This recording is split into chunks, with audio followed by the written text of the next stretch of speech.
Alright. Alright. Where last we left off, you guys have made your way into the very center of power that is the fire elemental cult. Then this lava-filled chamber filled with searing heat that has caused some of you a bit of exhaustion just fighting your way through the lava-filled chambers. You made your way as you fought your way through a number of enemies to a secluded chamber with a ring of fire. Dispelling the fire, you found a number of prisoners behind it, including an elven woman that Tegan, you were familiar with as part of the Mirabar expedition. She told you that she was going to Golden Fields, and that if given the opportunity, you should meet her there. While rescuing her, you came to find that she had been blessed by the same archfey that you had. You fought your way forward and came across this large lava-filled chamber with this stone statue. Lava is pouring out of its eyes and its head raised in a terrorizing cry to make it look as if it's crying out and weeping out in pain. In front of an altar, in front of this altar stands a beautiful tiefling woman with a dagger that has been inscribed with red runes. Hovering over the colossus is a red fiery orb that appears to be some sort of portal. Before you could get a closer look, a red dragon flew down and intercepted your path, but the six of you dealt with him pretty handily. However, not fast enough for this ritual to be completed. As fire shot out from this orb hovering over the colossus, a fiery elemental myrmidon grew and grew, the plate basically coming off of its whatever constituted its body, until it formed into the evil elemental prince of fire, Imix, who has for millennia been contained within the realm of fire. He has re-entered into this world with the intent on burning it all to a crisp. The first and last best line of defense that stands between him and his goal is the six of you. Roll for initiative, motherfuckers. Oh, the world is so screwed.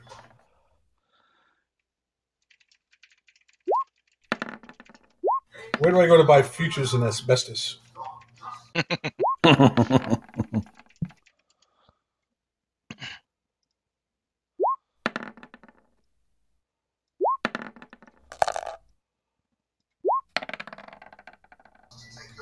Kelly, what's with the floor all dotted up or striped up? That's for me to know. Ah, okay. All right. Everybody got their initiatives down? 1, 2, 3, 4, 5, 6, 7, 8. All right. We begin at the top of the round with Ka.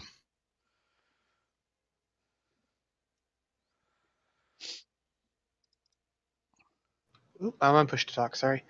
I'm going to move forward, but I need to see how far it is. Alright, I'll dash forward and get right beside her. But unfortunately, I can't attack. Okay. Seeing the snake come up against her, Venifer is going to take her dagger. No, it's not. I have a better idea. She is going to raise out her hand with a bit of phosphorus shooting out of it and cutting straight through the middle of this causeway. She is going to attempt to cast Wall of Fire. Let's try that again with the description so I can see, so you can all see what it does. Look. Let me guess. It makes a wall of fire. Hold on, Kelly. Yeah. I'm just gonna roll this and edit my thing, because I got a 20 and I fucked it up. And I still didn't click on myself. I'm retarded. Alright. I'll add you. You said you got a 20? 20, yeah. Your initial roll is 20. Yep, okay. I will drag you up there. Tuck will still go before you because he has the higher initiative. Okay, so she's going to cast a wall of fire, 60 feet long, 20 feet high, and the line...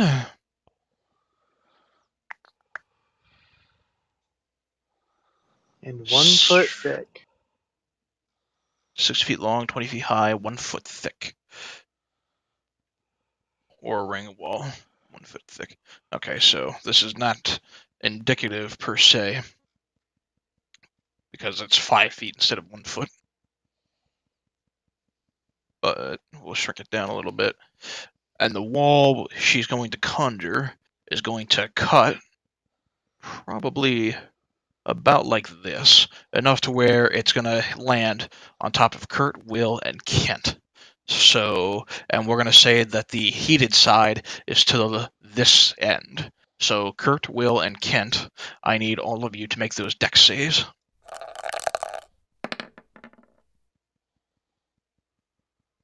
Kent, you're good. Hey.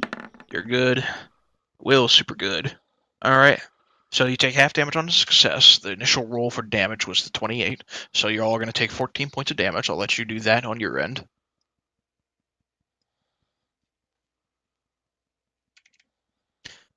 Kelly, can you say that again, please? I missed that. You take 14 points of fire. You succeeded on the save, so you take half damage.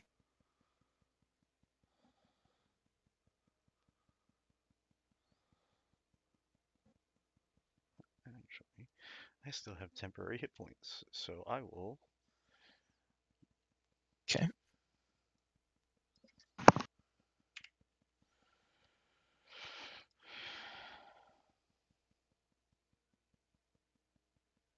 Wall of fire, 6 feet long, blah blah. Walls will pick and last. Creature makes the dex save. Failed creature takes half damage. One side of the wall is selected by you and cast spell. Does fire damage to every creature that ends its turn within 10 feet. Creature takes save damage when it enters the wall or when it ends its turn there. Duration 1 minute. Okay, so there's this wall of fire that cuts through 3 of you. You managed to take half damage, and the heated side is on its left. And that is going to be her turn. At the end of her turn, Imix is going to use his legendary action. Let's see. Ka's within 30 feet of him. He's going to burn all 3 of his legendary actions to cause Ka to spontaneously combust. I need Ka to make a Constitution saving throw.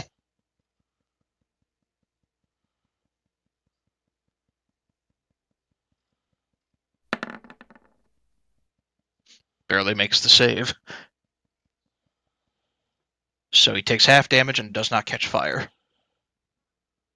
He doesn't take half. He takes 3d6. I take 3d6, not 3d6. 20d6. A target on fire takes 10 3d6 fire damage when it starts its turn and remains at fire until another creature takes an action to douse the flames. On a successful save, the target takes half as much damage and does not catch on fire. There you go. So half damage from You're 81. right. You still take 41 points of fire damage.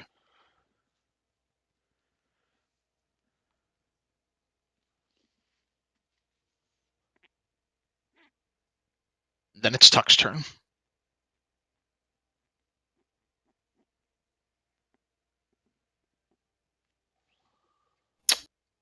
Okay.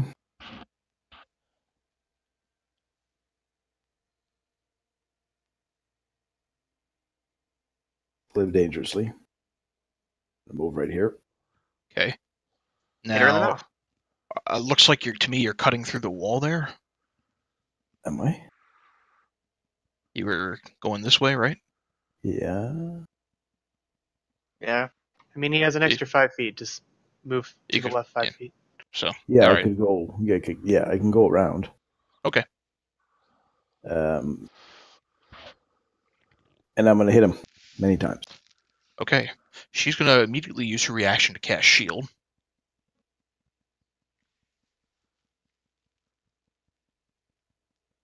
Plus But go 5 for it. bonus to AC. Yeah. Uh-huh. Yep.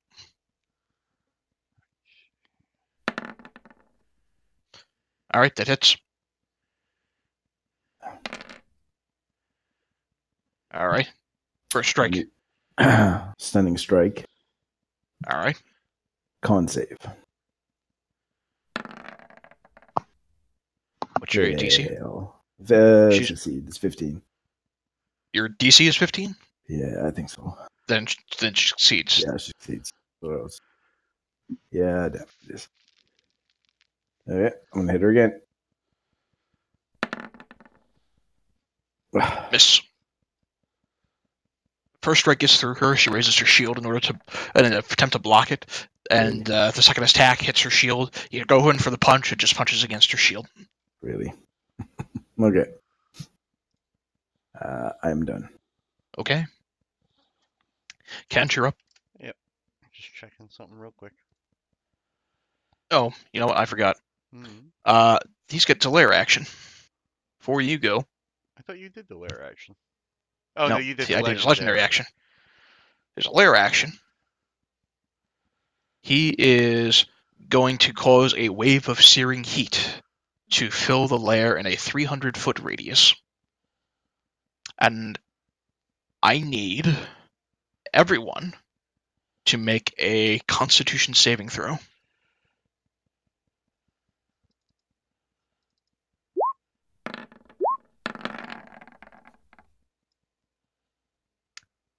Alright, Izzant is good. Tuck, you're just good. Miles, you're good. Crow, you're good. Kent, Will, and Dr. Connors. All of you are going to take 5 points of fire damage. And because you take fire damage from this lair effect, you are all gaining 1 level of exhaustion.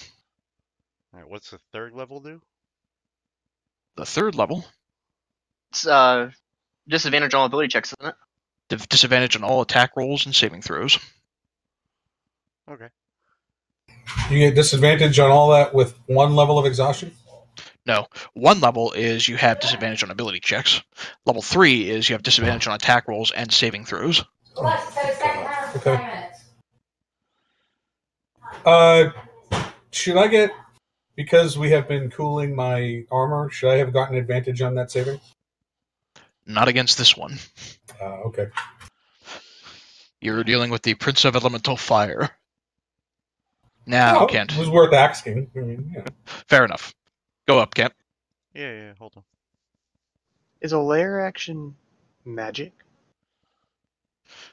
No. I didn't think so, but I wanted to ask.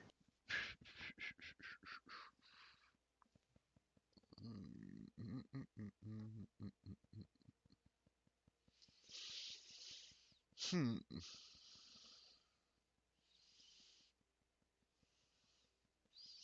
Quick question. Shoot. This side of the wall's heated?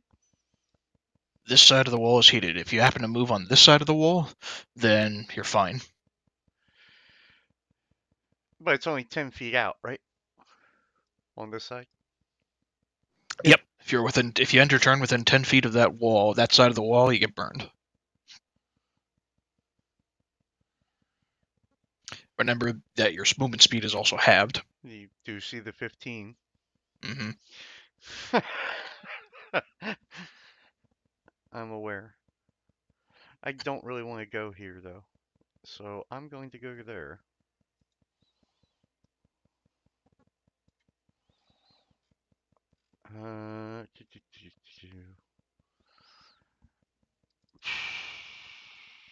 Check something. Oh, God damn it. I gotta make the map a little smaller there for me. Hold on.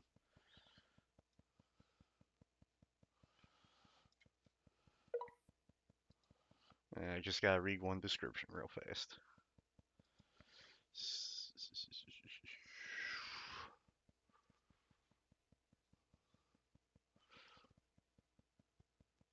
Alright, I'm gonna cast slow. Good choice. And Should have just affected. I'll link it for you. Okay. All right. So they'll both have to make a wisdom save. Mm-hmm.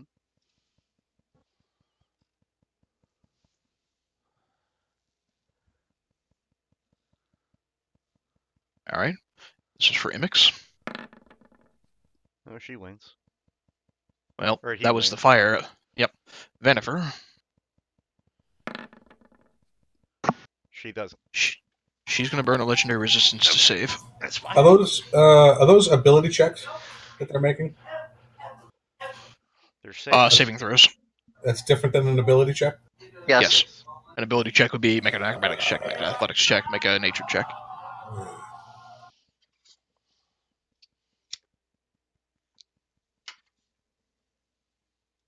All right. Kent, I'm going to say you hug up against the wall and you're just out of range of the fire. Okay. Oh, did I not get out of there? You're close, but you're just out of range of being hit Okay. by the heat of the thing. Fair enough. I should have asked you before I moved there, but yeah, okay. Okay. All right. Imix will flare in power, and you watch as he grows within this pool of lava, and he cries out, "Minions of flame, heed the call of your prince. Vanquish, inflame these invaders." He's going to summon 2.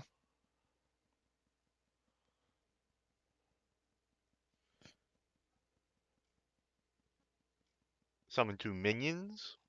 Which means he loses 60 health.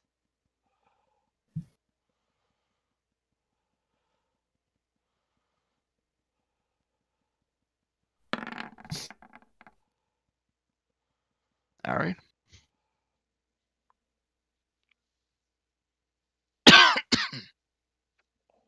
And they're going to... Next, they're going to be just before you, Kent, in the initiative order. Alright, and then he's going to shift 5, 10, 15, 20, 25, 30, and kind of circle right around there. Let me double check his movement speed, actually. He's got movement speed of 50. He's actually going to shift right next to you, Tuck. Will, you're up. Yeah, so as excited as I was to move up, I'm not so excited now. I'm going to move up anyway.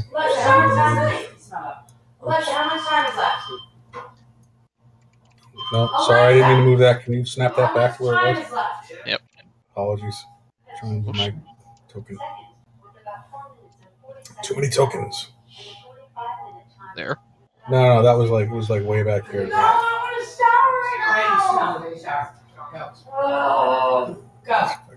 No showers for you. I know, right? 30, I believe, is there. Mm-hmm.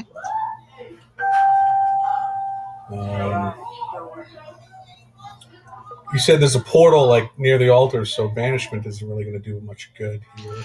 There is a red orb that is floating above the Colossus itself. Yeah, we tried it with the blue orb, and the thing came right back. So because the portal's right there. Hey. Okay. Let's see if I can do something useful. She would need to roll concentration if she took damage. Tuck smacked her in the face. Yeah, that's true. You're right. So she needs to roll con save.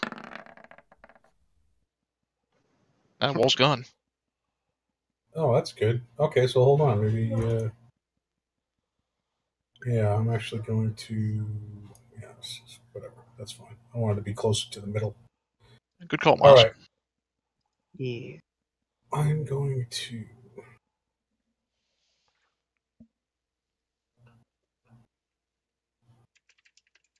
You know what? I am going to use my action to drink a potion of fire resistance. Attaboy. Alright. You drink out the potion, pop off the cork. You now have resistance to fire damage. Wonderful. And I guess... Oh, bonus action. I get a bonus action. Yep. I want to cast Healing Word as a bonus action. Who's looking really beat up now that I can see past the wall? The snake? What about... no, you know what? I don't want to heal the thief because I don't like that. So we'll heal the snake. Okay, I'm going to throw a Healing Word on that. Okay. You know what? Maybe I should wait until the sun goes down before I throw that out. Economy of action. Nah, I'm going to use it. I'm going to cast it at level 2. Okay. There you go. Alright. 10 hit points to the snake. And I'm spent. Okay. Moving on. Izzant. Before you go, actually, Imix is going to burn one of his legendary actions. Because he gets it back. He's going to do this. And that would effectively her, except she's immune to fire damage. So, everybody within 300 feet of him that is in contact with metal objects or wearing metal armor has to make a con saving throw. Well, actually, I take that back. Hang on. Misread it the first time. So, Tuck, you're not carrying or wearing anything metal. Snake's fine. No. Will, you have the rapier, but I'm going to assume that you don't currently have it drawn because you spent this entire campaign. Yeah, I haven't drawn it yet. Right. Now, and, that was an oversight, but I'm actually glad. Yeah. So, and let me ask, Tuck, are you currently still attuned to that ring of warmth that you got super early on? No, I switched to the glove. That's right. The glove of fire damage. Yeah. Wait a minute. That was never used ever. So, the ring of warmth. Well, that's cold damage, not fire damage. I thought it was fire damage for some reason. Anyway, so you don't have resistance to fire damage. Will does. So yeah, Will, you're not carrying anything metal. Kurt, you're wearing blinged out armor, so this is affecting you. Izzant, you're carrying the metal daggers, that is affecting you. Kent, you have daggers, but I'm assuming you probably don't have them in your hands right now. Tegan, I use daggers. You use you use daggers, but you haven't used daggers this entire time. I'm assuming you just have the staff in one hand for somatic, so I'm going to say this doesn't affect you. Tegan, you have a scimitar made of fire, but the hilt is still metal. That being said, I'll give you advantage on any save you would have to make. So, Kurt, Izzant, and Tegan, the three of you, are going to take 15 points of fire damage.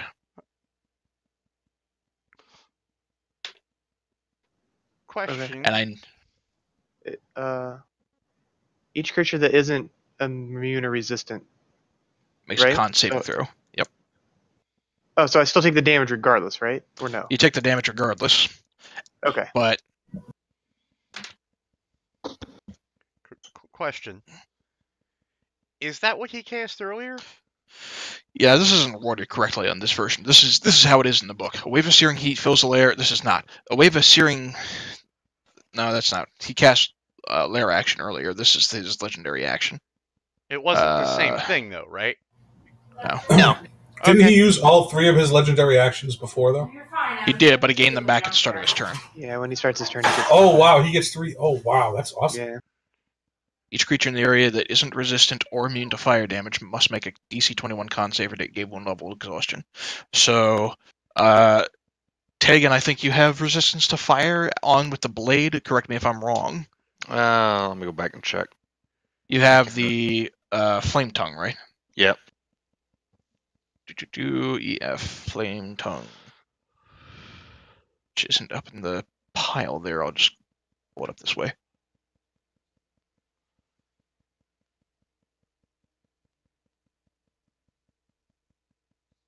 This is where we have to go back and figure out, okay, what does everybody have in the way of magic shit? I got the whole log here. What do you want? It doesn't say anything about being fire resistant, so. No, you're not fire resistant. So, Will, you just chuck the fire resist potion so you don't have to make the save. Those of you who I'd mentioned earlier, you take the 15 points of fire damage, Izzant, Kurt, and Tegan. But everybody who doesn't have either resistance or immunity to fire damage needs to make the con save regardless. Well, I can't pass it anyway, so I take a level of exhaustion. So, curiosity, you said, am I rolling this with advantage or not? You kind of had me confused with that. I misunderstood. I thought the con save was if you took the fire damage. It's not. It's everybody within the area who isn't resistant or immune to fire damage has to make the save regardless. So I don't make the save with advantage. You don't have to save with advantage. You just make the save. All right. And roll anyway, because on a crit you save. Crits don't work like that, and they only work for attack rolls. Oh, so you wouldn't save regardless on a crit? No. Technically, it's not how saving throws work. You just get 20 plus whatever your modifier is. So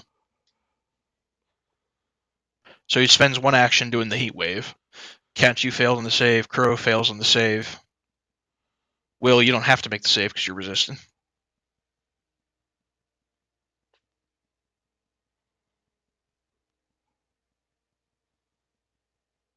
So what does 4 do to me? You can't move. 4 is your hit point maximum is halved. Well, it doesn't really matter. My hit point maximum is nowhere near me. So I don't think it brings me down. It might. So 74 divided by 2, Yeah. 20. Nope. Yeah. I'm sorry, level 5 is speed reduced to 0. That's right. Level 5 is your speed reduced to 0. Level 6 is you're dead. All right, no problem. Would that potion rid me of my 1 level of exhaustion? I'm going to say no. It just prevents you from gaining any further levels of exhaustion from the fire here. Kent, 74 divided by 2 is 37. Yeah. I'll remove it down. So,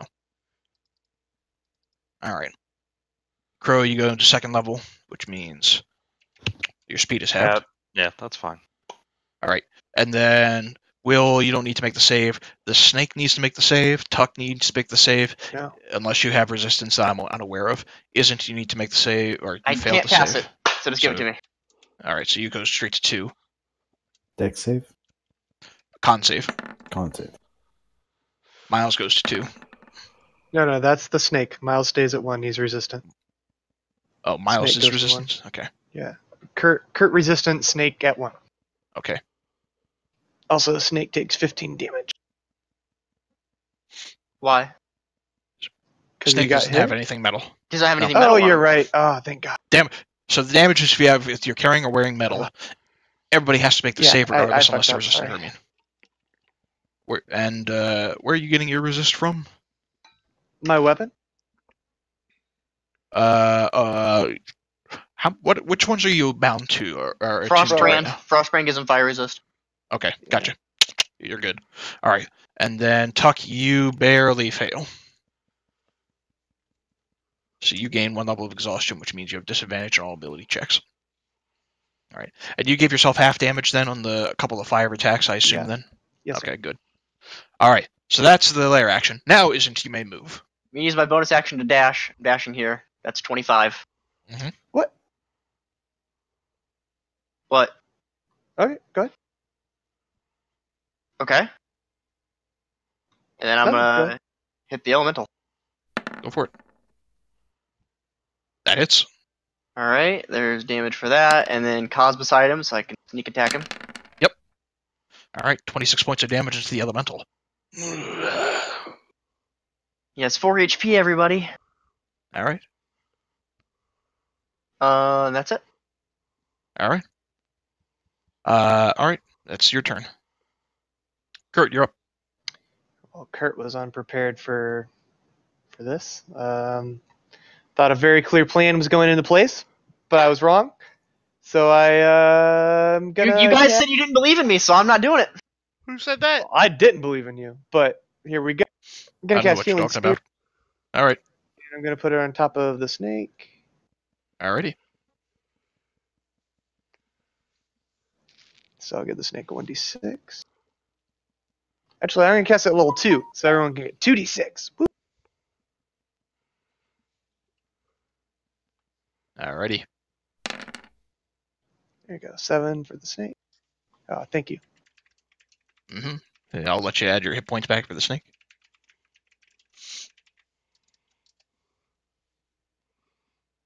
All right, and then I'm going to shoot the chick with my bow using a charge. Alrighty. She still has her shield active. Well, I don't believe in myself that much. I'll just shoot the elemental that just got hit. Okay. The one that isn't just attacked? Yeah, Alright. perfect. Not quite enough. But the snake will finish it off, right? Alright. Yeah. The bite does land. 11? Alright. So he reaches in, and the bite goes in. It seems like it's not especially effective against this creature made of fire, but it does do some damage. The poison has no effect whatsoever. There's no body to poison. Yeah. Okay, I'm all done. You hit this one, right? Yep.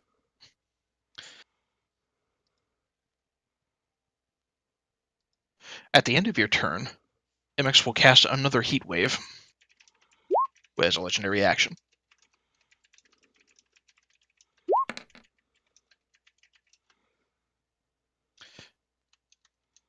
So Kurt, Tegan, and Izzant will take 10 points of fire damage. And I need everybody except for Will and Kurt to make another con save. Another level of exhaustion for you. Another level of exhaustion for you, Tegan. Ka succeeds. Wait, what do I gotta do here? Con save.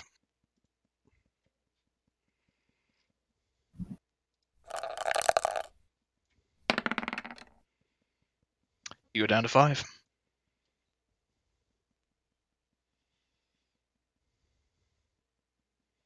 Duck, you need to make a con save as well.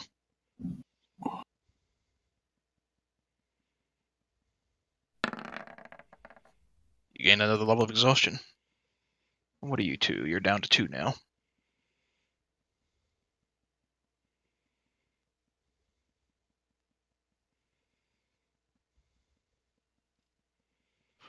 Ka is up next.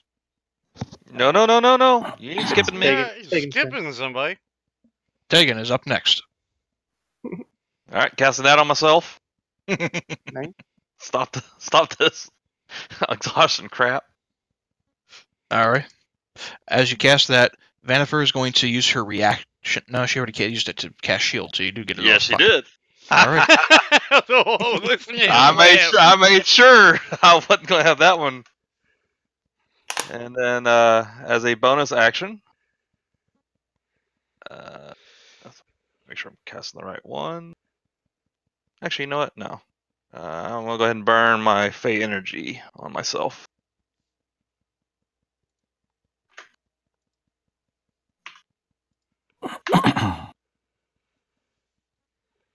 Alright.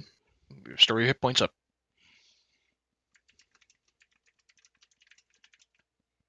And that's my turn. Okay. Then it's Ka at the top of the round. Cool. Ka's gonna take a 2d6 from. Ooh, all 3 damage. Nice. All right. Can Ka move on top of Tut? Would you allow Sure. that? He can climb up his Cool. shoulders or something.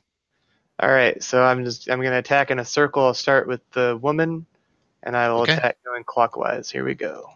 Alrighty.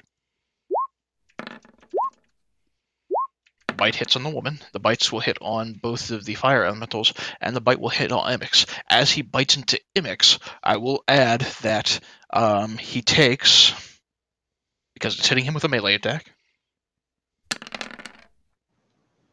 21 points of fire damage. Thank God I started with him last. So, All right. you bite into Imix, and I assume that... No, he's still up. Alright, so... against Vanifer, she will have to try to con save against the poison. DC against poison is 14, so she takes half of that. But she is still getting bit into. All right. I'm gonna do the fire guys in order. Yep. Alright. Alright, the bite does do some damage against each of them. Go ahead for Imix. Yeah, they're all 3 there. And then the last one is 10. Alright. 10. Alright, so he bites around, doing his whole biting into all of them, all that good jazz. And it hurts when he does it against Imix and takes a really, really nasty chunk of flame damage. But he does manage to cause a little bit of harm to everybody, especially Vanifer. At the start of her turn, she doesn't really like Tuck being there. So she is going to attempt to cast this on you. I need you to make, because you're health, you'll have advantage, but I need you to make a wisdom saving throw. Advantage? Yep. Advantage because they're fighting you anyway, but... Oof. The DC of hers, I'm pretty sure that beats it. Yeah, her DC 16. She tries to get this at you and tries to dominate your mind, but you have a natural inclination to just shake it off. Fucking Taylor Swift over here. I don't know why that keeps going up. It should be at 20.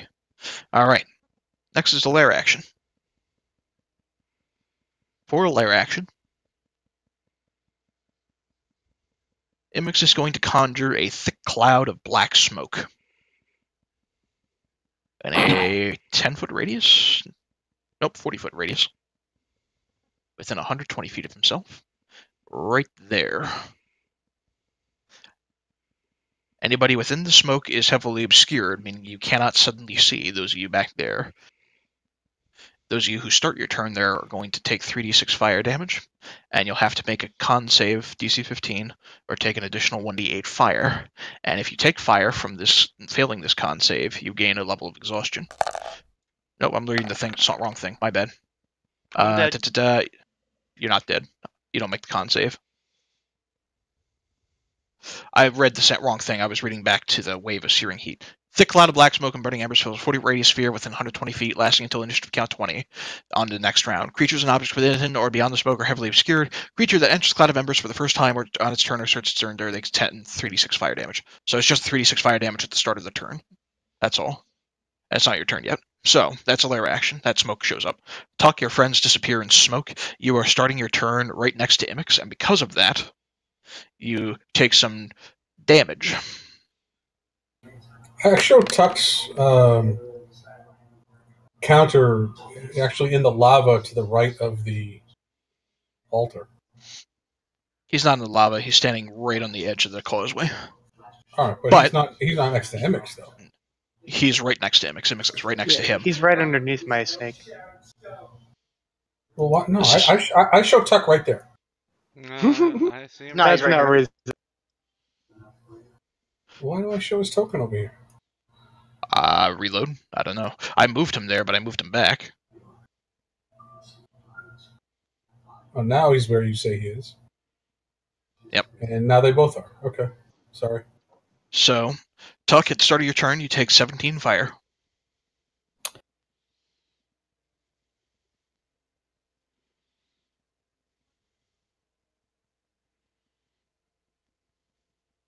Oh, it's the start of his turn. My bad. So you don't take it. My bad. I thought I read up on all this shit, and I. Right, so It's a lot to after my remember. turn, Yeah, it's Yeah. after you. It's if he starts his turn next to you, and it's not his turn yet. So. And is that considered area of, like, I can't save against that? No. It's area of effect? No. It's a no-no. There's nothing to save against anyway. You take the damage regardless. Okay. I'm going to hit douchebag on my upper right again. Okay, the elemental. That. The lady. The The lady. lady. Okay. All right. The douchebag, you heard him. All right. She's going to once again use shield as a reaction, and she's going to block that strike.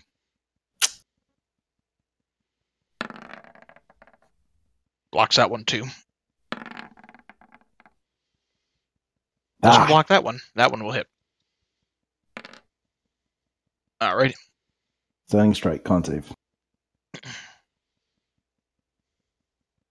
Legendary save incoming. Legendary save, the last one she has. She only has 2, but she will burn it to save against the stun. She does not want it happening. Luckily, I have 4 more to try, so suck it. All right. Are you done? If I move, am I technically in range of Imix? Yes. One would hope. Okay. You know what? I'm gonna move anyway. I'm gonna move there. What is there? The healing spirit. You'll get 2d6 if you move there. There you go. I'm gonna move there. Okay, Imix So is I'm going to gonna take an attack of opportunity against you. Yep. Fail. I don't think that hits. Damn. Nope. All right. And 2d what? 8? 2d6. 2d8. 2d6. 2d6, my bad. 2d6. 9. 9. Okay. All right. Yeah, At the end of your turn, the elementals will go next. One of them is going to slam into the snake. The other one's going to attempt to slam into you. We'll start with the snake. 2 touch attacks. The first of which will not hit. The second of which is a crit miss. He touches his own penis. The fire elemental touches its own flaming dick. Sure. The second elemental is going to make 2 strikes against you, Tuck. That'll hit. Yep. All right. You take 19 points of fire damage. And you are on fire. Yay.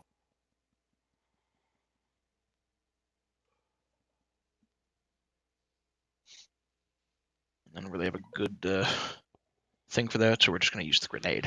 All right, and then he's still got one other attack he can make against you. That won't hit. All right. So the elemental reaches out, it swipes against you, and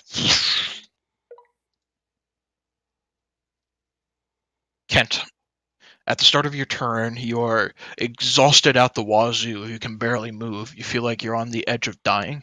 Your staff begins to pulsate, and you hear a familiar heartbeat.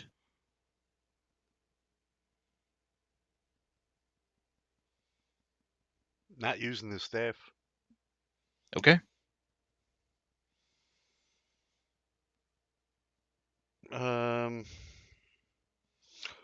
Well, there's really not a whole lot I can do here. Kelly, do I have any sense of bearing at all? You are covered in a thick black fog. In fact, because you're starting your turn in it, Oh yeah, you 3d6. take Yeah. you take 6 points of fire damage. Okay. You are covered in this choking black fog. You are heavily exhausted. You cannot see hardly anything, and you can't really move. I feel like, yeah. Can't see anything, huh? Heavily obscured. You can barely make out kind of where your buddies are, and you can see the flames flickering through the smoke of where the elementals are surrounding both Ka and Tuck. You can kind of make out where the exit is and the small embers of flame that flicker in the altar in the back room. You can hear your companions who are caught within the smoke echoing the occasional cough. I can make out the flaming, these guys? Barely. Alright, well, here's what I'm gonna do, and I apologize because I don't... Oh, wait! I can make out where my buddies are? You can hear them coughing in the smoke. Alright. I would like to cast Cone of Cold. I would like to cast it northerly. I'd like to try to avoid the coughing noises, but however you want to do it, that's what Let's I'm start doing. Go ahead and start by linking the spell for me. Yeah, hold on. Second. Wait, let me check one thing real quick. Spells. Level 5. Yeah, okay. Level 5.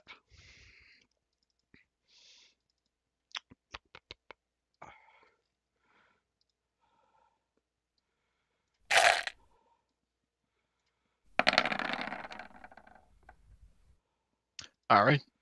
36. Everybody within a 60-foot cone. Now, I would like to... Oh, you already got the cone. That is what I would like to try to do. I'd like to try to avoid my buddies, but if I can't because it's too obscure, I apologize ahead of time. I accept your apology.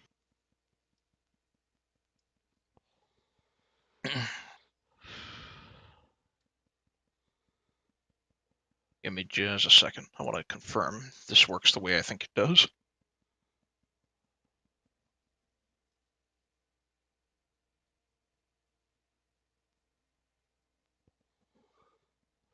Heavily obscured area doesn't blind you, but you are effectively blinded when you try to see something obscured by it. But you can hear your companions coughing, so... Well, you know what? All right. I just kind of screwed some people. Because it's when you cast an evocation spell that affects other creatures that you can see, you can choose a number of white and I can't see them. You're That's right. fine. You can hit me.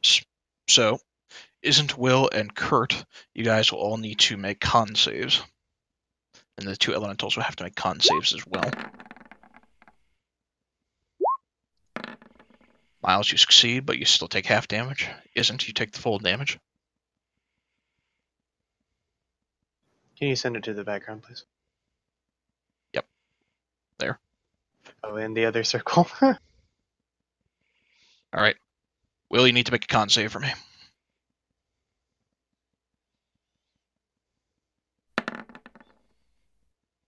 All right. So, Izzant and Will, you're both taking 36 points of cold damage as you're blasted in the back here. I will say, because of the cold effect, while you take that damage, you are immune from the fire damage that is being caused by the cloud when you start your turn within it. So I'll give you that bit much. Miles, you take half damage. Actually, he takes even more because doesn't he have a resistance against cold wielding that weapon? Resistant against fire, I think. Oh, I thought you Fire. said cold too. No, I don't think so. Okay. Let me read it. Hold on. Might be important. Oh, well, since you've put me in a freezing temperature, the blade will shed light for 10 feet. But other than that, no, I don't.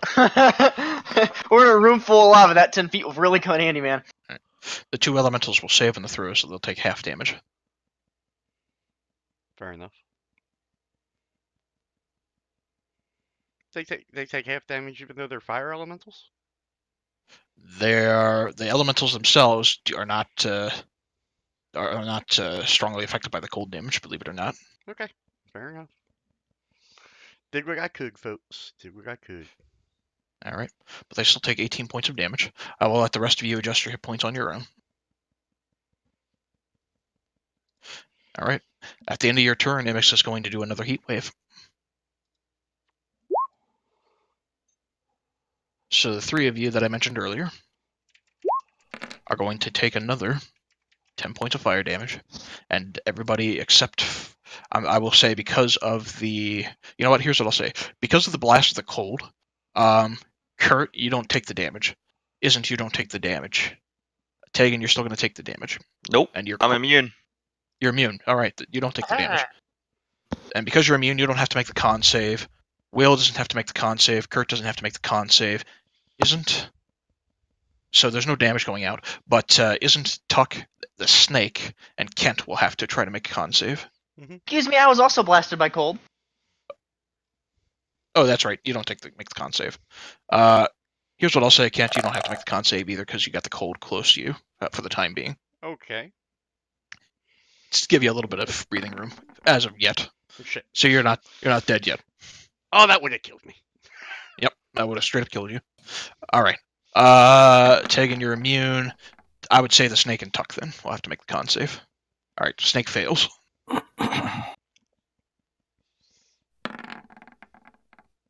Tuck fails, so you both take an extra. So Tuck, you're down to 3. Snake's down to 2. Tuck's a space to the right, by the way. Oh, he is? Okay. That's right, I remember. All right. So Tuck, you have disadvantage on all your attack rolls and saving throws.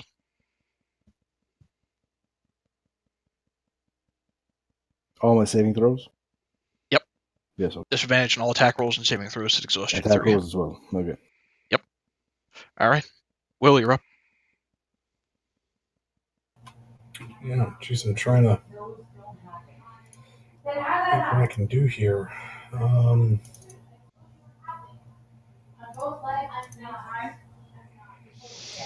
I used the cure wounds from my instrument within the past day. It won't renew until dawn the following day after it gets used. So I've got.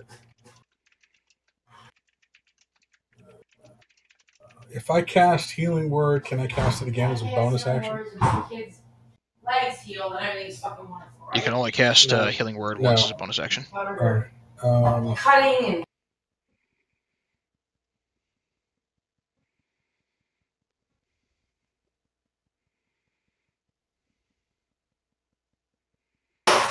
don't think heat metal is going to do much here. What was that? So I don't think heat metal is going to do much here. No. Oh, fucking perfect. I think a fire elemental carries around metal. You could stab something. Everyone's the attack stuff that I do have is all area of effect, and so I can't work around you guys. Like, use your cool blade. Yeah, Stab I guess I could. As soon as I pull the blade, though, I got to start making saves. All right, now I'm going to make. I'm going to. pull the wand of magic missiles. Okay. And the one fire elemental, well, I can't see them, can I? You are saved against the fire damage because of the cone, but you're heavily obscured. You can't hardly ever really make them out. So I can't even target anybody. Not really. All right, I am going to use the instrument to cast Fly. Okay. And I'm going to move a full move up, I guess, to try to get out of the smoke. Sure. Link the fly spell for me, please. It's I don't have it on the spell sheet. It's on the thing. Okay. It's on the instrument. And right. that'll take you to another website. Yeah, I know where to find it. Okay. All right, so you can fly straight up 60 feet. The ceiling in here, I have to double check, but I think it's 100 and I'm feet. going to cast Healing Word on myself because I'm almost dead. You cast Fly, you can't cast Healing Word. Well, you used an action. I take it back. Yeah, you're good. As a bonus action, I can use it, right? Yeah, if you're casting it from your spell slots as opposed to the instrument. Yeah. Okay. All right. And I'll cast it as first level, I guess. Oh, good roll. All right. And that's it. All right. Izzant, you're up. All right, just to preface this, so you did state before that an action, if I were to do anything to alter an action beforehand, it would do a chain reaction, getting rid of all things in front of it, correct? Wait, what? He doesn't know what you're talking about. So we had talked about it after I drew the card of fate, that if I were to do anything that would alter the path, it would do a chain reaction and mean all things in front of it else never happened as well. Kinda, sorta. Kinda, sorta. No. I want a word. I want a statement here on what would happen. For the purposes of this, I will say that if you want to basically alter something as if it never happened, then the way the card works is it alters reality the least. It changes something that alters reality the least. So it's if you would basically undo whatever you wanted to undo in a way that wouldn't alter out of character, in a way that wouldn't disrupt gameplay or disrupt gameplay the least.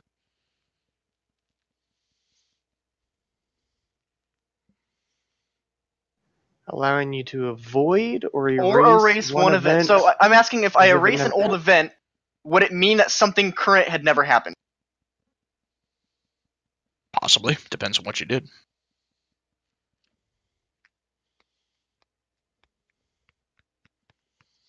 Just do it. Okay. Alright, I'm going to try this. I'm going to flip my card of fate out. Mm-hmm. I'm going to say, I wish the ritual at which Imix was summoned from had never begun in the first place. Okay.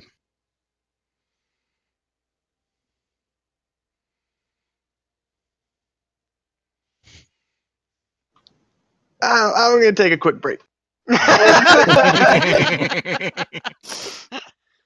Avoid or erase one event as if it never happened. Okay. So here's what I'll say what happens.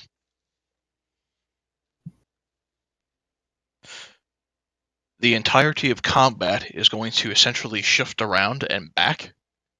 So you canter back to 2 exhaustion. Whoever was at 1 exhaustion will be back at 1 exhaustion. And essentially the time clock is going to spin backwards. And now I'm stating it had never begun, so she had not even started it before.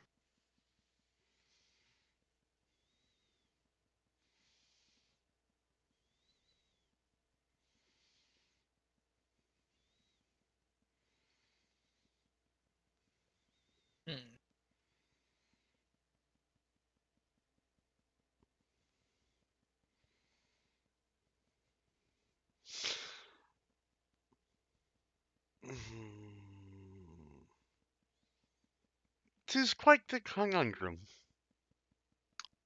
Did I lose you guys? No, you're... No, I'm just thinking.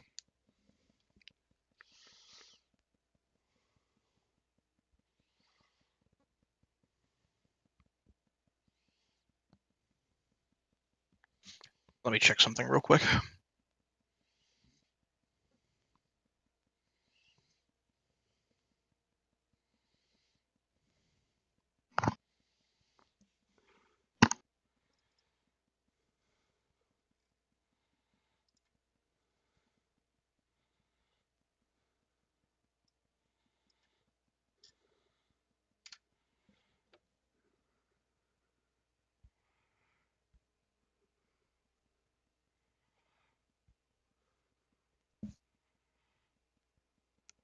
Here's what I'm going to argue, especially considering the circumstances. You're use the fates to undo the summoning of him, as if the summoning of him never happened. All right, what happened? So that means he essentially gets warped back into the plane of fire. These elementals will disappear.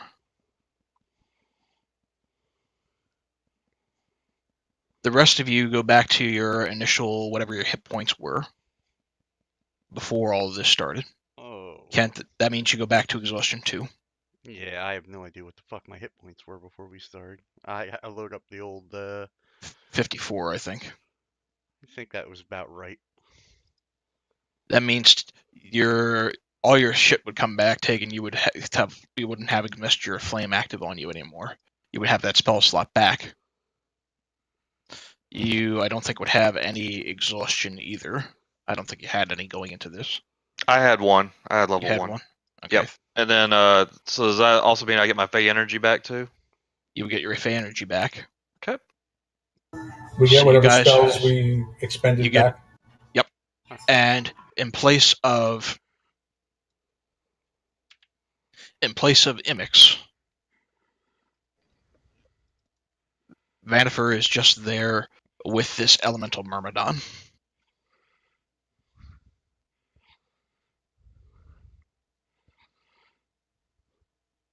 Okay.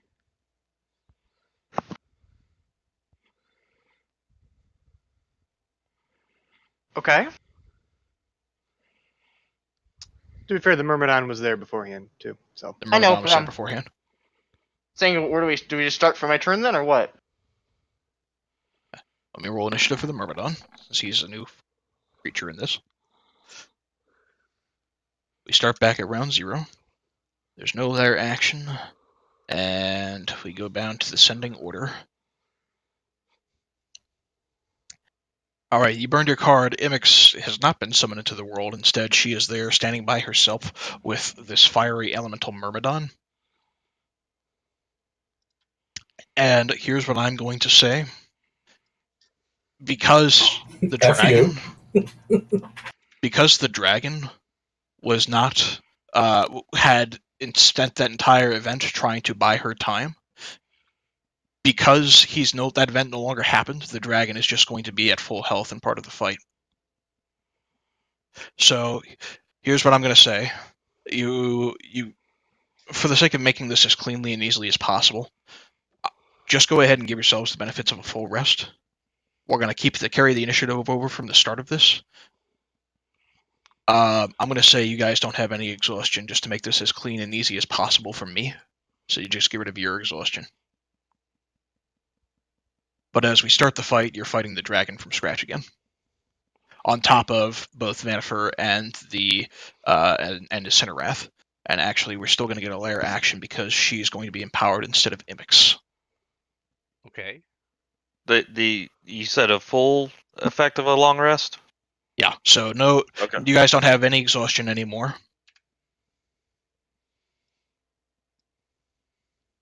I just need to know what to do with my temporary hit points. I Your ready temporary- my rope. Your temporary hit points will be gone. Right. That's why I was asking. I ready my rope, he says. I've been on this rodeo once before. All right. And he has to make a throw. All right. So you burn your card, causing everything to kind of go whipsy-wopsy, and now you're in a completely different fight than the original big boss fight.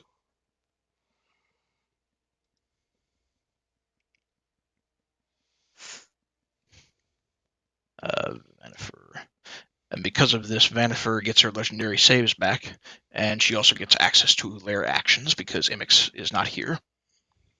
And we start the entire reset of all of this, with Ka.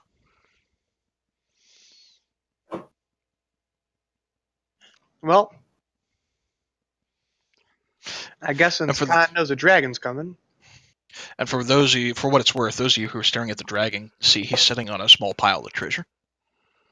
Oh, nice.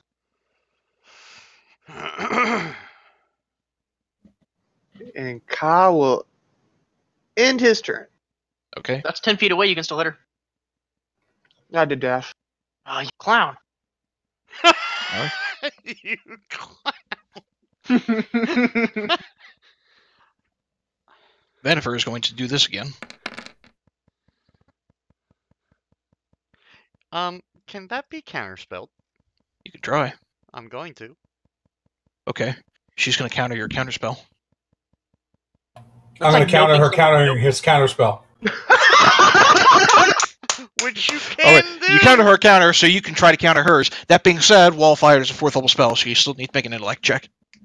Well, do I need to, or does You need Will to, need because to? You're the one actually. You're the one actually countering the Wall of Fire, so you'll have to be the one to make the check. Okay. So it depends on Will's- how this yeah. goes. Okay. It depends on the actual level of the spell. Will's countering a 3rd level counter spell with a 3rd level counter spell, so they just cancel one another out. Okay. So you said int? Int. Int. Because that's your spellcasting modifier. Right. Hold on. If it's a 14 or higher, you counter the spell. I believe in you. I don't. Nope. So Okay. she still gets Wall of Fire off, Alright. but she burns a reaction. I burned my reaction for the turn and the spell slot. Okay. And this is... We are back to our 60-foot long, 20-foot high, 1 foot thick.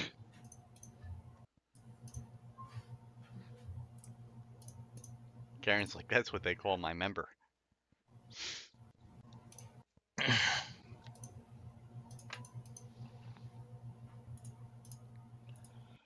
She's going to cut it right across there, with this being the flame side. Ka and Tuck, you'll need to make your dexterity saves. What a bitch. You said Dex, right? Alright, Tuck, you take half damage, because you're a monk. Ka takes half damage as well, so give yourselves 10 points of fire damage. And that'll be that.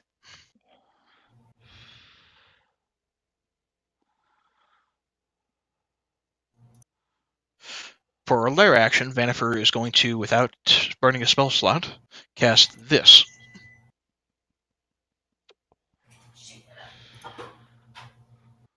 Where's she putting her? Who needs to save? Find the squares, 30 foot. Just The solid state drive at the going to drop it right on top of the bulk of you. Now, this is considered a charm. So Tegan, you're immune to charms, and it actually punches back to her, so she'll have to save against herself. But for the rest of you, you'll need to make a wisdom save. Tuck isn't. Have advantage. Will, you have advantage. Isn't should have advantage being a drow. Yep. Tegan, you're immune. Miles, you'll have advantage because it's a magic effect. Oops, sorry. Will, I think you have advantage as well.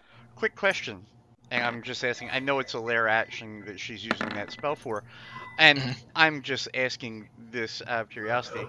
When the guys earlier had to roll against being charmed, and I didn't because I was holding said staff. Not the same thing. Different situation. The aboleth is trying to take control of minds, and the staff protected you from being affected by his mind domination. Just This had to isn't a ask. mind domination so much as you get dazzled. We're good. We're So, good. okay. So can't you fail? You are charmed and considered incapacitated. It's very hot. Her DC for the record is 16. So, Will, you rolled a 15. You are charmed and considered incapacitated. Alrighty. She has to save against herself. I should do this first, because if she gets incapacitated, then... Alright, she's just going to burn her legendary resistance to save against herself. Not expecting that to happen. Alright, Izzant. You're incapacitated. Tuck, you're fine. Miles, you're fine. And I think that's it.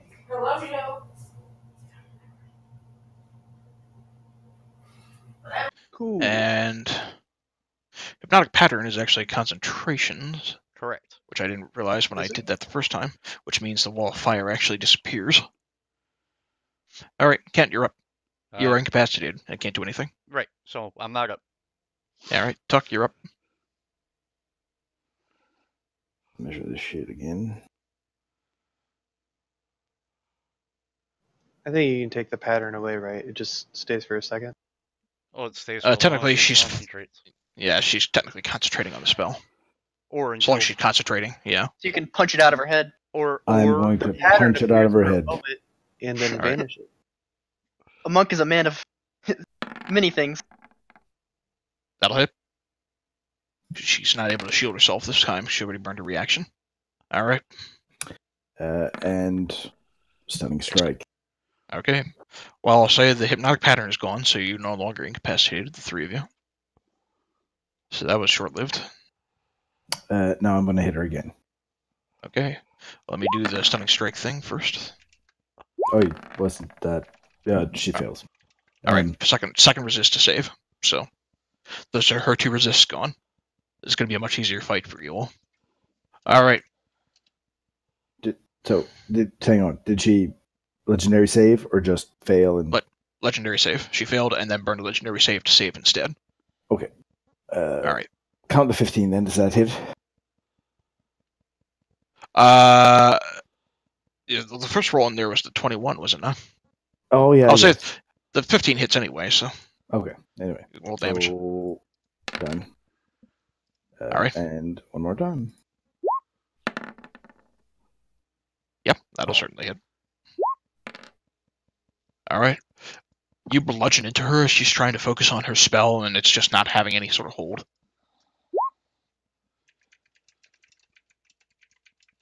All right. Will is up next. What's the dragon's dex, Killy? It auto sorts for dex, so it beats you. Well, it doesn't auto sort unless you turn it on. Yeah. His dex is actually 0, so you'll go before him. Awesome. I'm going to take a full move. That's 1, 2, 3, 4, 5, 6. Let's call it. Mm-hmm. I'm going to draw 2 things: my rapier, playing Footloose. All right. And the wand of magic missile, which I will use to blast her with 6 of the charges. Ooh. That's why I wish I saved my as soon as I realized she blew her reaction, I was like, I know what I'm doing. Right. Okay, so that's 64 plus 6. Yep. Getting the hang of this magic missile shit. All right. Firing the wand, you watch as wave after wave of missile echoes from the wand and just blasts her in the face. She's pretty hurt. Izzant. The magic from the card that you draw from the back of your cloak as you utter, "You've activated my trap card, Imix." And Imix fades, this hall has started over again. You blink twice and you realize the dragon still is suddenly alive again in the midst of this combat. Alrighty, I'm going to see how far this dash at her. Okay. She's gonna go to this side of her, and I'm gonna high five Tuck on the way by.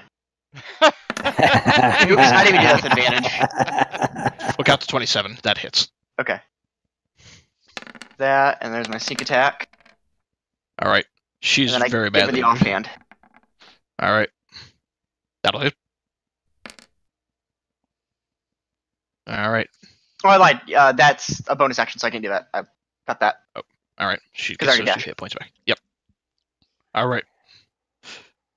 You watch as blood begins to ooze from wounds that has been taken. Bits of her clothing are scrapped a little bit. She just looks furious. All right. She looks at us and we just... The dragon will fly down right up next to Will, and aiming in that general vicinity, he is going to exhale. 30-foot cone, which I believe should hit all of you right there. Yep. So I need everybody, well, I need Will, Izzant, Tuck, and Ka to make a dex save. Oh, behave. Will, you're good. Izzant, you are not. Tuck, you're good. An automatic, it's my ability check, so. All right, you rolled a. You get a plus 10 plus 9, so I guess you automatically are good anyway. It doesn't work on that. It's not an ability check. It's not an ability check. That's right. I'm just going to link this for my benefit. This is. No, this is. Liable talents is what you're referencing.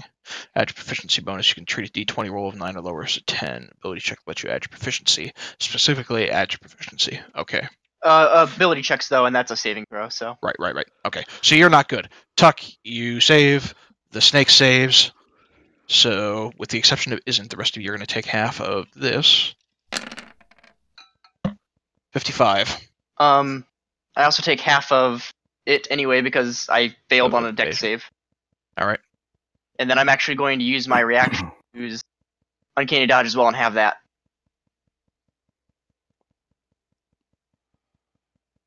I don't know that you can use Uncanny Dodge against this because he's not targeting you with an attack. This is just AoE. It just says when an attacker you can see hits you with an attack, he's not necessarily targeting me with it. Let me look something.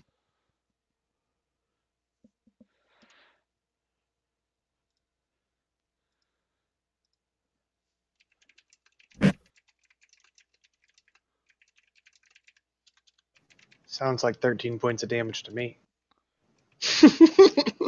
If there's ever any question where something you're doing counts as an attack, the rule is simple. If you make an attack roll, you're making an attack. He's not making an attack roll. Okay, that's fine then. Basic rules, version 3.4, page 73, if you want a reference. Okay, I mean, I trust you. You're fine. I'll just take half then. The snake takes half as well. I wasn't paying attention. Yep. Sorry. So, running down, y'all, the 4 of you are taking 27 points of fire. I take none. You take none. It's AoE. 30-foot Yep. cone. I took it off my sheet already. You said 24? 27. Got it. And you're referencing your evasion. I already linked it for you. Yeah, I'm talking about Tuck. All right. And you got it as well. Okay. This is Dragon's turn.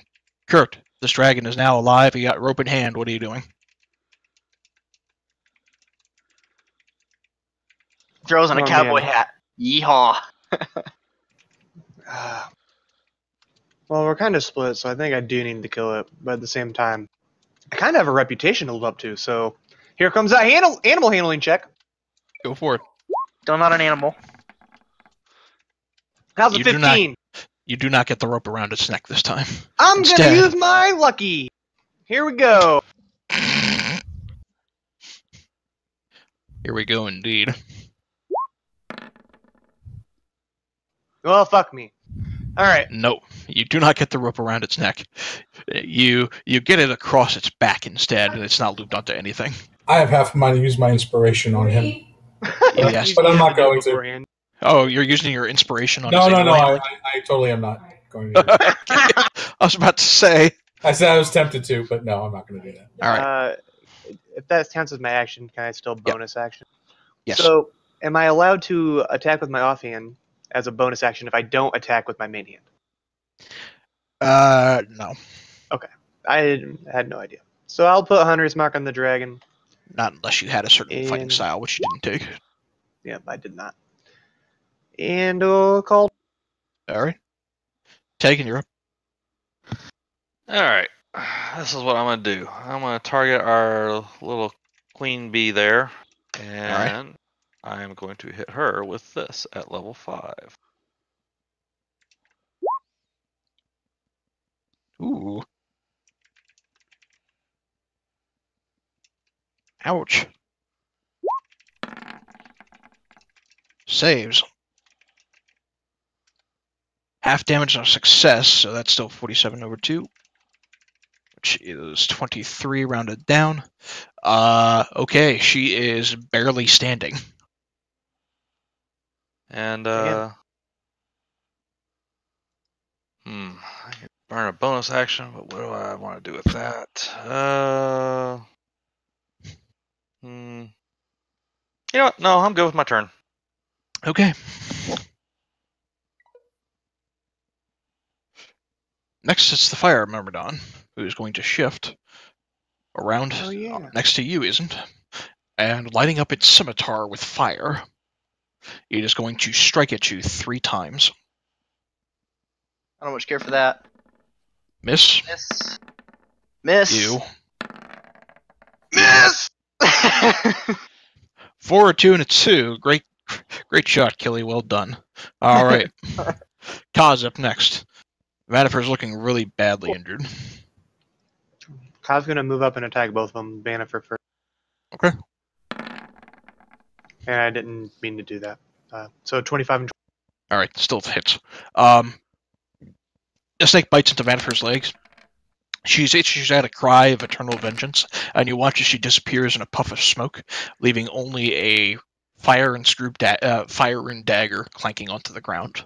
Reaction, I grab it. You hear Kurt yell from the background, Deus! Okay. You grab a dagger inscribed with runes of fire. Sweet.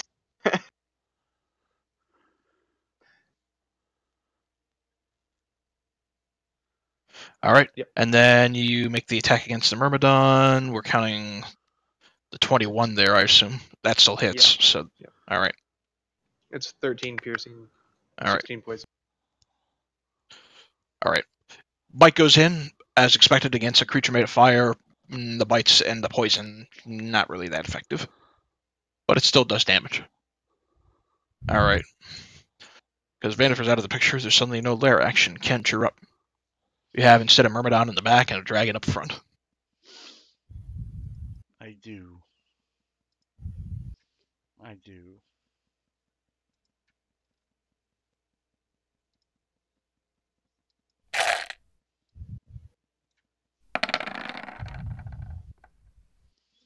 Ooh. Okay. Hold on. Let me drag that where I want it. All right. 60-foot radius sphere. Con saves. Yeah. A dragon. Oh, Crits. why is that not See, coming up? takes half damage. Oh, Here, I'll just drag. No. I just wanted to see what the.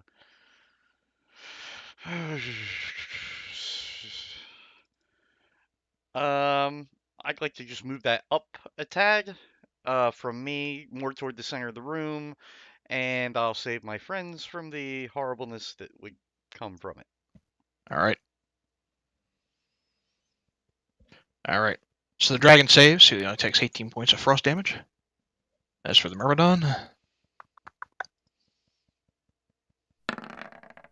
Nice crit save, by the way. yes, he takes full damage. All right. Myrmidon gets pelted with this freezing energy as you hear a soft murmur of dissent echo from beneath the plate. Tuck, you're up.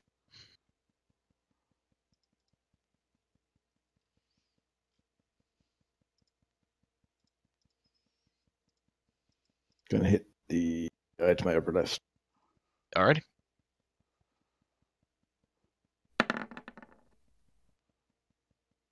Ouch. All right. Yeah, you bludgeon dent into his armor. Stunning strike. Con save. All right. Cannot be stunned. Cannot be stunned. Okay. Hit number 2. Okay.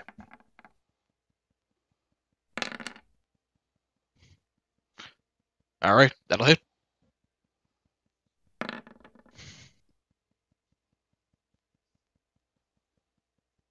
I'm assuming that hits too. And actually I lied. He cannot be paralyzed. He can't be stunned. So I lied. It was Imix alone who could not be stunned because he was special, but the Myrmidon could be stunned, so he does have to make that con save. And he fails. She fails. All right, so he is stunned. Reroll or for me? You can roll the dragon. I mean, both attacks will land. So if you want to re-roll those 2 quickly to see if you crit again. Sure. Otherwise, just roll the damage. I'll just roll damage here. Okay. And damage here. No. All right. Okay. The Myrmidon's looking pretty badly injured, and he is stunned. Will, you're up. You got this big dragon on your tail. Yeah, is he... if I move, will he get an attack of opportunity? Oh, yeah. Alright, so I'm going to use my instrument to cast Fly. I am going to fly 60 feet... hold on. Measure it out. That's what she said. I'm not going to go much more. Okay, so I got more than enough move. I'm going to go over here. Okay. The dragon is still going to get an attack of opportunity against you. That's fine. I'm going to use my cutting words. She's untied. So strike 9. All right. You cutting words, you your reaction that reduces it by 9, so you dodge the attack. Thank God. And I'm going to... Does Tuck or Kyle look overly hurt? They look pretty good, actually. The snake, I think... The snake looks a little pretty badly hurt. Tuck's fine. I'm going to bonus action cast Healing Word on the snake. Okay.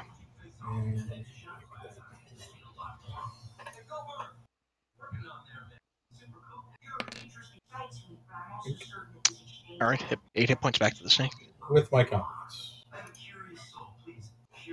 And that's it. Okay. Izzant, you're up. Alright, I'm gonna hit the Myrmidon right beside me. Roll again. Okay, you get advantage because he is stunned. Oh, okay. That will hit, but you might as well. Well. All right. And sneak attack. All right. Just waylaying your stagger into this, you just slice up, and pocketing the one that's inscribed with fire runes really quickly. You take one of your spare, you take your Mariner's Revenge, slice upward, and you watch as the body of this creature just basically splits into 2, and he kind of crackles and begins to collapse. He is no more. There's just the dragon. All right, and I'll end there. Okay. The dragon, seeing the opportunity of taking this place for himself, is first going to see if he gets his breath back. He does not. I didn't even had to roll for that. Yep, so if you get a 5 or 6, he'd get back, but he doesn't. Instead, he is going to fly 80 feet, right up next to Will. He is going to attempt to grapple him. Will, you're going to need to make an opposed strength check against the dragon. That was almost a natural 1. I saw that. I'm going to do the cutting words again. You already burned your reaction once. You can't do it a second time until you get it. You don't get your reaction back until the start of your turn. Okay. I can't beat him then. Okay, then he grapples you. Yeah, because let me ask you: can I crit and automatically succeed on an ability check? No. Then even if I roll a 20, I have no modifier. Okay. So he flies how far up in the area? Let's call it 30 feet. Okay. So he flies up 40 feet in the air, grabs you, and then drags you right out of range of the lava. Oh, you're almost touching it. That's about as far as he can get in one turn, though. Kurt, you're up. Hey, yo, come back, coward! To the dragon. Well, I guess I gotta shoot the dragon, so he'll come back. So I'll move up over here, and I'll burn a thing in my bow. Okay. All right, that hits.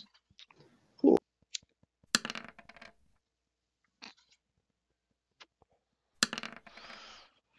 Okay. So 7 poison and 5 hunter's mark. Cool. Fortunately, it's the one creature that is affected by poison. All right. So you watch as the poisonous spirit of the snake shoots out from the bow as it coalesces and bites into the leg of this dragon, who looks back at you and roars back in your general direction. Taking you're up.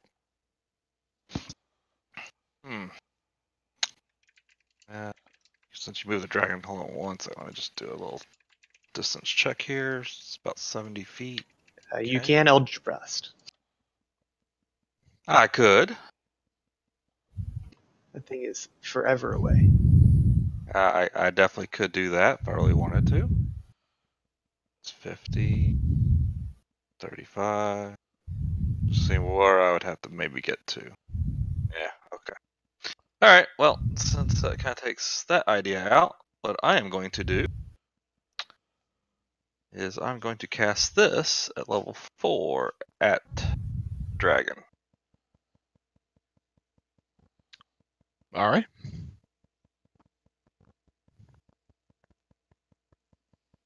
Okay. Because Will is grappled, it's going to hit Will too.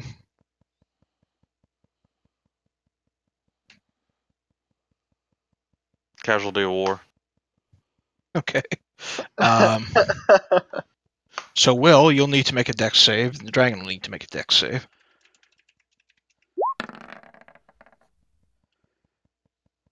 What's your DC? My spell DC is 17. Alright. So, they're going to take the full blast. I don't know why it's not auto-rolling the damage for you. Yeah, I'm not sure either. Are you casting that from... You're casting that from the wand, right? No, Lightning Bolt's actually one of my real spells. Oh. I'm not really sure what happened there. So your output isn't set correctly. Yeah, that would explain a lot. Here, I'm just going to do this. Alright. Redrag it. Yeah.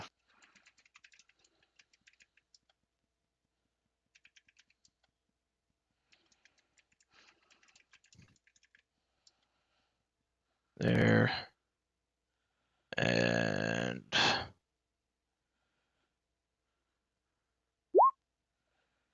That's weird.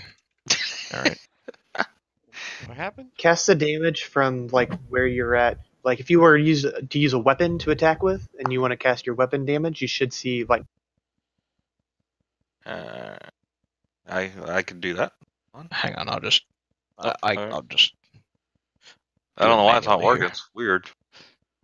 Well, couldn't you just roll 8d6? Saving... Well, I'm just configuring the spell so that it works correctly. Dex save, half damage. I want the spell description. Higher levels, 1d6. 9d6? There. That's not too bad. Okay. Alright. You can count the 26 I rolled there. If you want to roll again for yourself, you're welcome to do so. Nah, 26 is fine. Alright. So the dragon and Will both take 26 points of lightning damage. As a streak of lightning shoots across, causing bits of lava to come up. Will, you already subtracted your hit points or no? I just did. Okay, good. Also, Kaz. eat a bag of dicks. Kaz up next. Hold on. Oh, I'm sorry. I use my bonus action. Mhm. And to heal my bard that I just blasted. What's the distance of that? Hold on. That's a good question. Well, to be fair, you didn't move yet, right? I have not moved. Here, I'll just put it out here for you to read, but it's 120 feet. You could heal him anyway. Alright. Yep. Alright, so... Thank you very much. But So still eat a bag of dicks. I will do that to basically give him all his hit points back that he just lost. Alright. And he So you gains get- 4 temp HP as well. You get 20 hit points and 4 temporary hit points, Will. Literally, he took 2 hit points off of you. Alright. Kaz up next.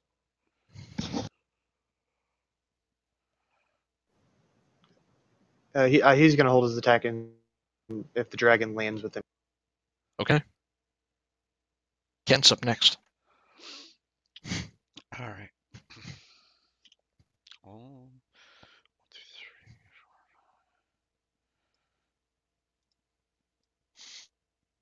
I think that's where I measured to.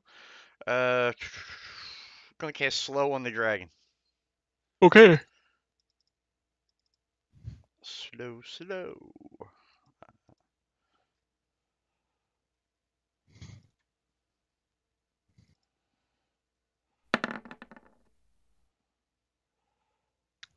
Now. Okay. Yeah, he slowed. And that's all I'm going to do. All right. So -2 penalty AC and Dex. Can't use reactions. Can use action or bonus action, not both. Can't make more than one melee or ranged attack during its turn. Wisdom save at the end of the turn. Okay. Tuck, you're up.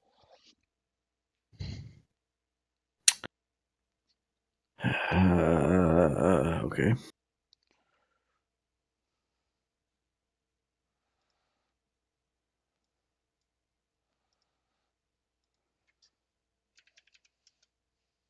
While I'm thinking about it too, Will, you will need to make a Constitution check to maintain control of the fly. Fly is with the instrument, though. Do I still need to concentrate? Let me double check. Look at my new bra!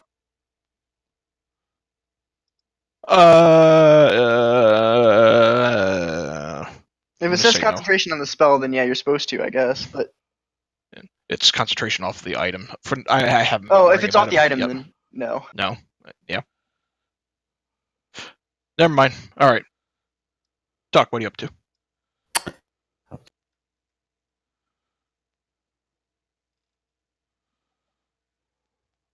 He's too far away for me to attack. You should monk shit your way over there.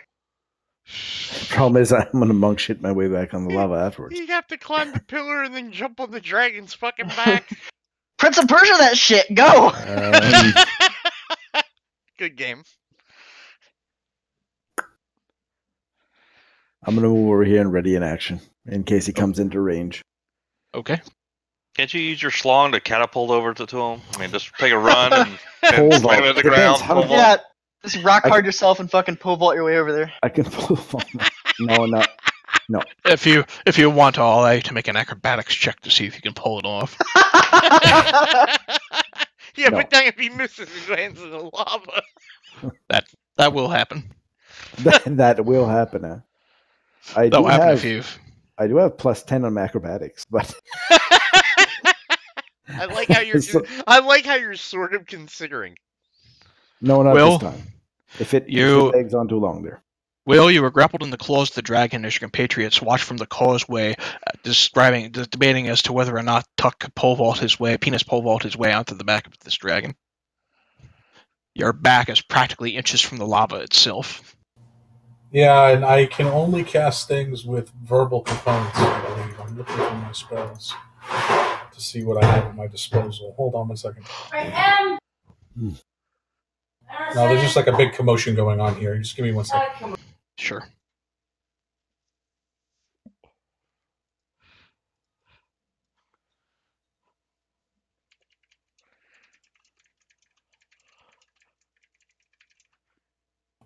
All right, I'm going to try that on the dragon. Okay.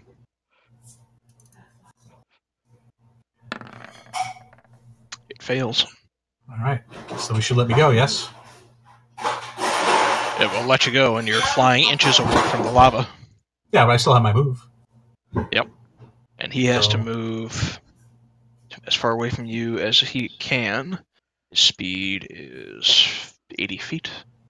5, 10, 15, 10, 30, 40, 50, 60, 70, 80. He's going to fly all the way over there. If you want, you can make an attack of opportunity with your rapier as he lets you go. Oh, absolutely. Did he come within kidding? 20 yards of me? He went up in this direction. Oh, you're just being difficult now. hey. Does that hit the 20? Yes, that hits. Okay. All right. You get one nice stab into him as he runs off. And I fly away from the lava. I'll go. How high is the ceiling? Let's see. I think you said 100 feet. Didn't Can I just say 50 feet? I'll say I'm 50. You feet gotta- out. Sure. You got a flight speed of 60 feet.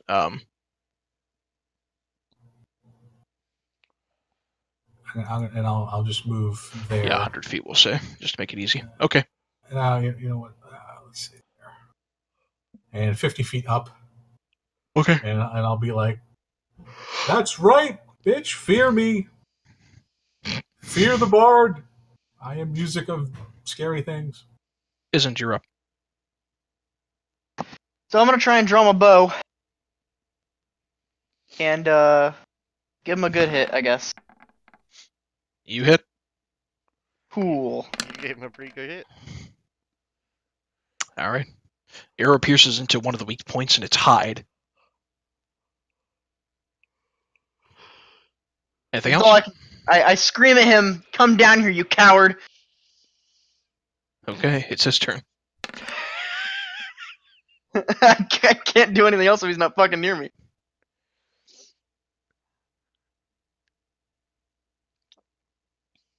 He is going to fly on the back end of the statue.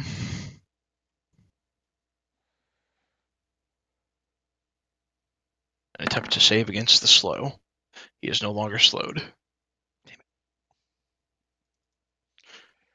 Kurt, you're up. Woo.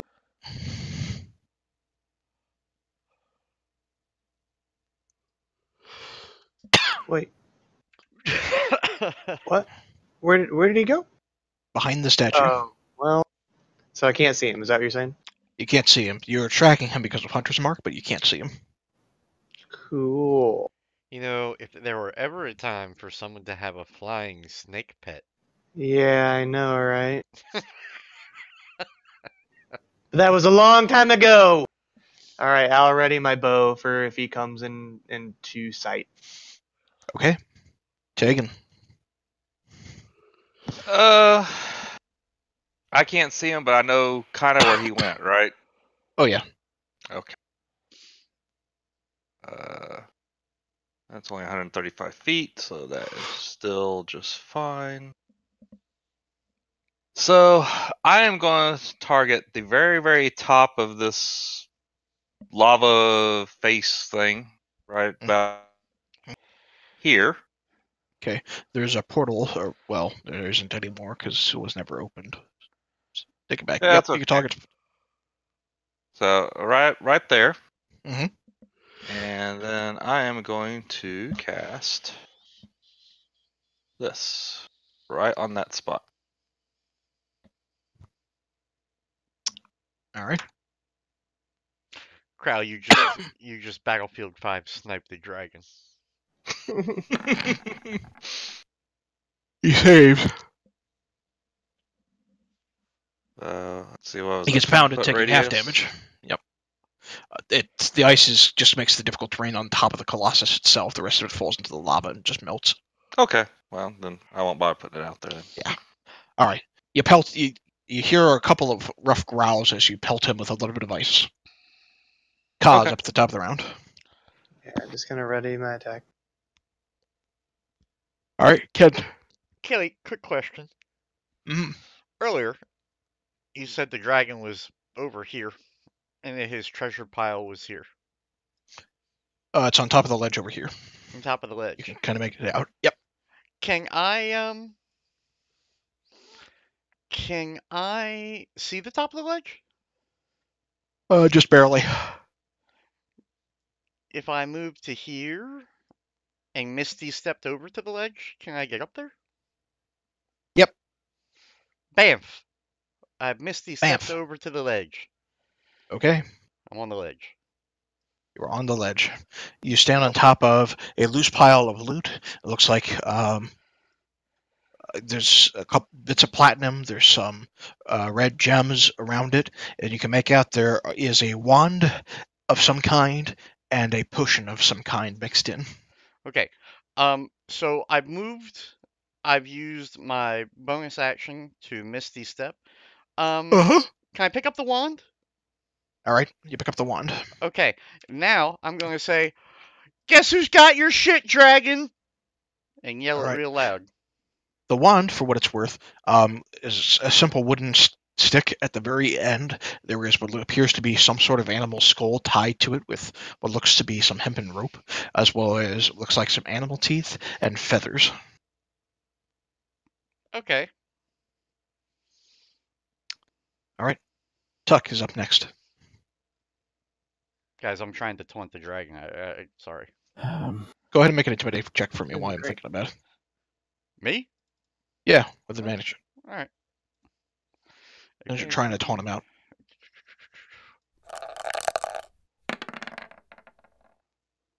Dope. All right. What are you doing, Tuck?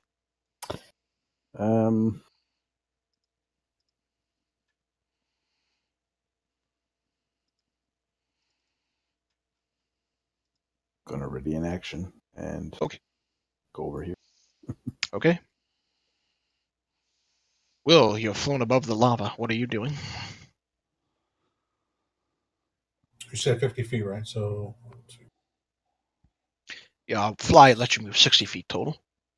let me move here. Okay.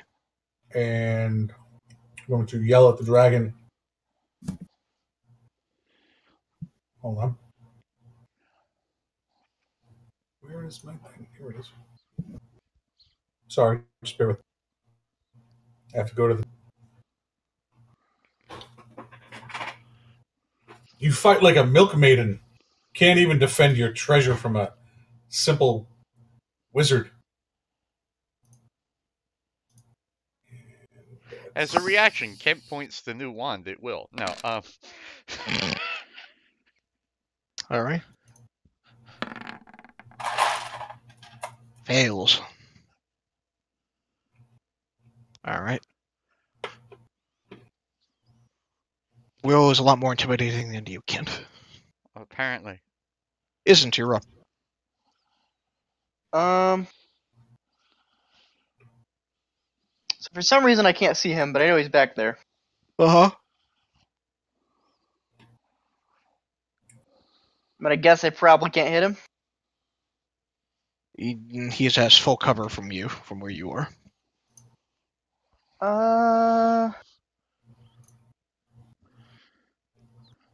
So is this right here fully a pillar? Or is it like ground around it? It's a rock kind of floating above the lava.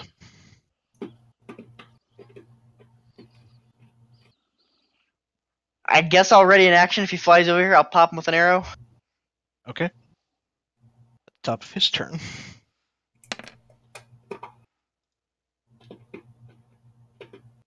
He's going to shift around, poking his head out to see you, Kent, on top of the pile. Mm-hmm. And then he's going to... Take an arrow to the...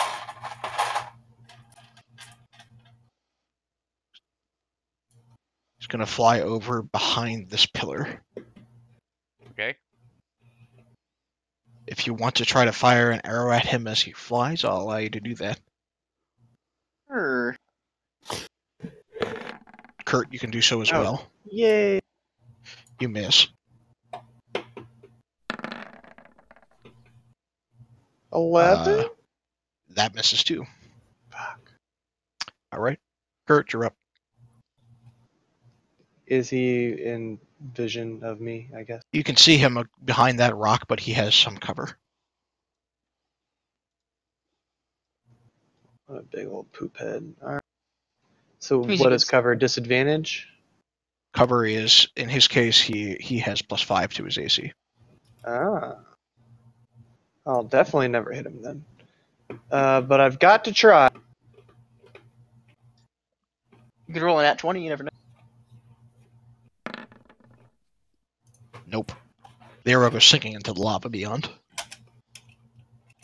Okay. All right, Tegan.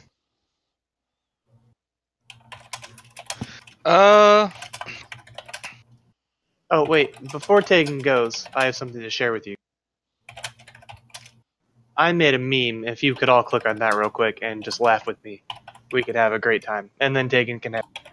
I hate you. All right. Okay. All right.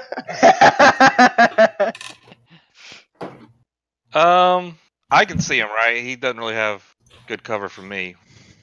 He still has a bit of cover from you. You have a better angle on him, though. Okay. He's kind of doing what he can to hug against the rock and try to block himself as much as he can. Right. So I am going to, just because I'm having. Whoa. How that happened. Get rid of that. Let's cast this spell at him at level 4. Ooh. All right. What the hell is that? Lightning bolt. Lightning bolt. Oh, what the hell is the one? Cast at level 4. All right. You strike him with a lightning bolt. He roars back in your direction. He looks really, really angry at you. And then I don't know. I don't know if anyone's really hurt, but Not really. so I'll say anyone hurt? No. Okay. And then I'm good. Okay. Ka's up to the death round. Gonna hold my attack. Okay, Kent. Okay. Kent's already holding the flask. All right. Not the flask, the wand. He's going to pick up the Mhm. potion, Mhm. and he is going to, or I am going to. Hold on, let me just measure.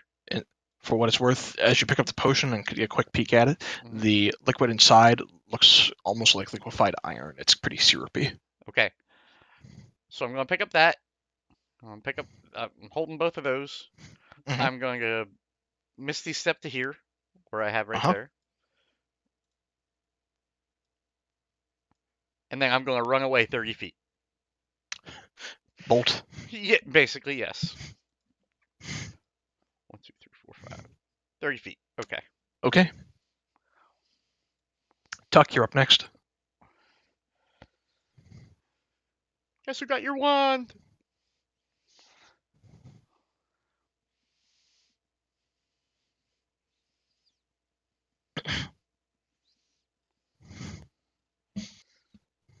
I'm assuming it has resistance to fire damage. Good bet. Good Hey, guys, bet. Red dragon? Maybe.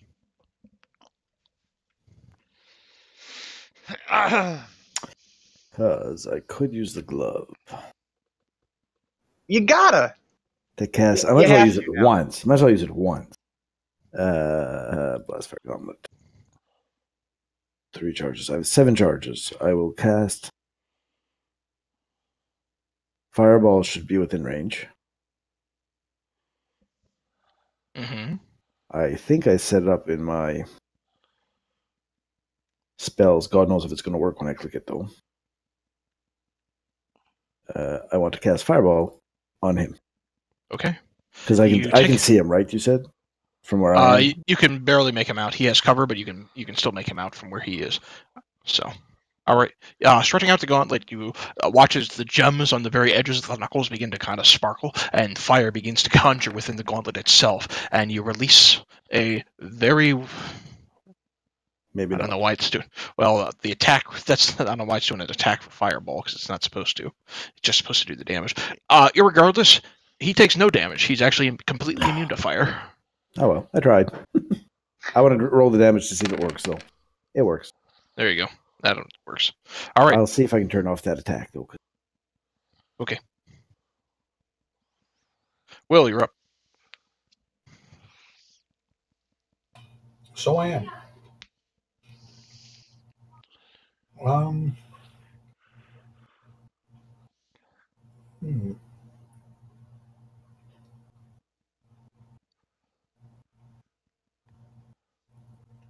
I will fly down. The spell is still active even though I'm on the ground, yes? Yes.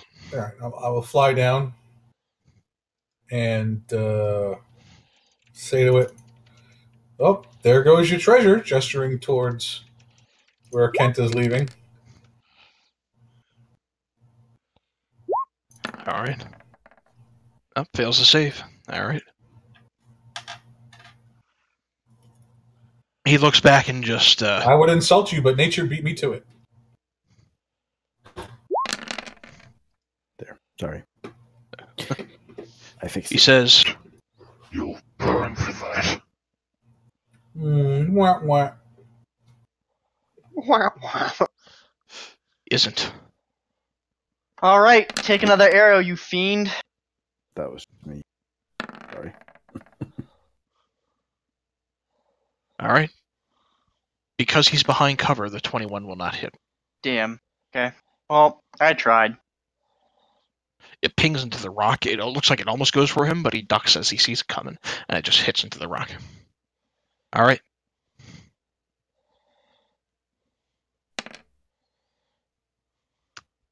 Cocked. All right. Killy continues to hide until he gets his breath attack up. Doesn't he get it back naturally? I mean, does he have to roll every turn? He has Have to to roll roll. 5 or 6. That seems kind He's of gonna- unfair to the dragon. He's going to fly over here, and he is going to attempt to grapple you, Izzant. I need you to make a composed strength check. I get to attack him as Just he gets strength Gross. check? Yeah, and he rolled a 4. That's a save. I want to check. Gotta roll the other one. Does a 24 hit? 24 hits. Sweet. I mean, it'll roll the same thing no matter what, but sure. Hang on. So he takes the 11 piercing and half the poison. So the snake comes in and bites him as he tries to swoop down, stretching out over Izzant as he tries to grapple him. Izzant, he rolled a 7 I mean, again, with the 10. never mind. It doesn't matter. Get grappled, bitch. Well, the lowest you can get then is 9. I'm trying to. Because we haven't been playing with your character for over a year, I don't know how reliable talent works off the top. No, of my head. you told me you said that was a strength save, and I said it's going to roll the same thing anyway because it's still not proficient and it's still a -1. You told me to roll Oh. again, so I rolled it anyway. Just to keep it straight. You're good. I mean, it doesn't go up to a 10 anyway because I'm not proficient in it. Okay. So he grapples you. And then he is going to drag you over in this direction. Cock and make an attack of Movement, opportunity. Holy shit. 80 speed, 80 flight. He used 60 to get there. He's using another 20. Miss. All right. That was his turn. Kurt, you're up. What a cock. Alright. So he's like, what, 15 feet off the side there? 10? 15-ish. Yeah. Alright, cool. I got 50 feet worth of rope. And I'm hankering to get me a drink. Okay. Here I go. 16? As the dragon flies away, you run up, rope going, and you tie a lasso around the dragon's neck. Wah! I don't know what I'm gonna do now, but here we go! He's going to fly straight up in the air, and you're going to be dangling above lava. I will, how much movement speed? Alright, I got 10 more to go. I'm going to, holding the rope, kind of make my way, like, this way for the last 10 Okay. feet. So, kind of, the rope is around this, whatever the fuck that thing is sticking out of the ground there. It looks sturdy. I gotcha. All right. Alright. Tegan, you're up. Just so we're clear, this rope isn't tied to me, and if I think I'm going to be pulled into the lava, I will let go. Okay. So just to clarify, these two, of course, let me switch. These two rocks right here are giving him some cover for me now, correct? Not much. Enough. Not much? There's enough. There's enough that you could probably get a straight line on him. Oh, okay. All right. Well, let's see. Lightning bolt. What else can I do? Other fun stuff that I got left. So be it. Lightning bolt again. Okay. Isn't you'll need to make a dex save as well.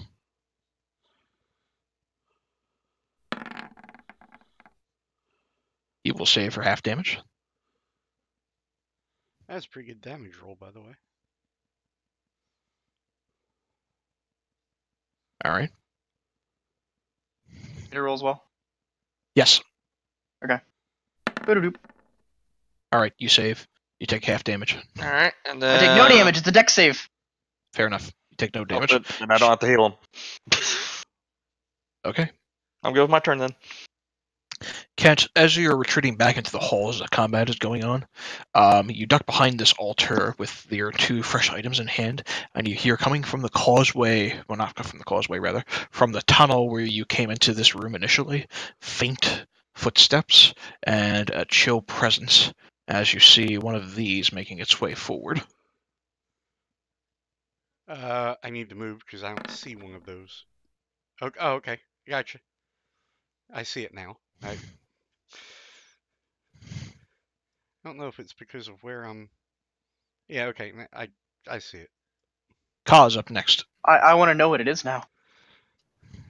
Ka is going to grab the rope and help me hold on? Question mark. There we go. Oh, what was that about? That's a little That's what- terrifying. That's what Kent sees. Oh, okay. Cool. Yeah, Ka's just going to help me hold on to this rope with Okay. his body mouth. All right, we'll call it the help action. Cool. Kent, what are you doing? Kent's going to do 2 things. Pee himself a little.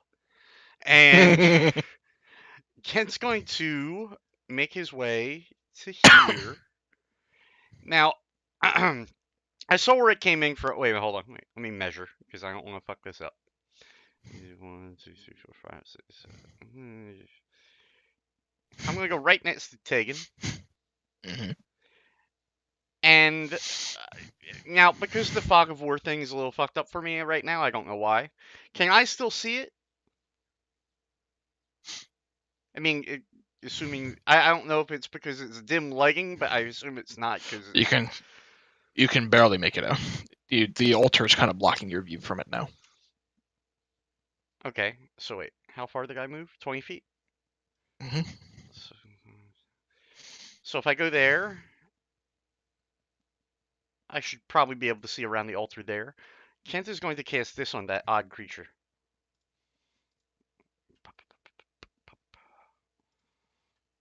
And hope to God it doesn't roll high.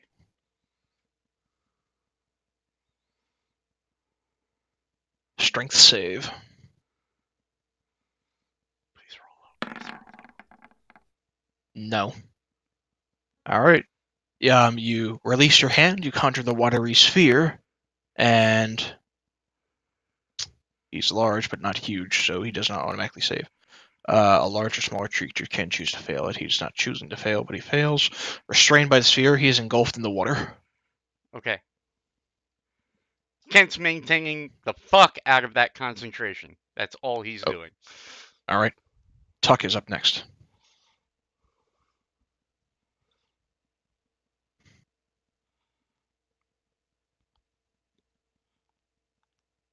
All right, talking to myself.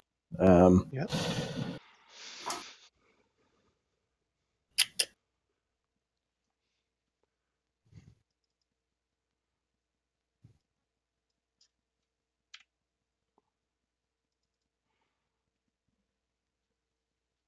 Can I go there?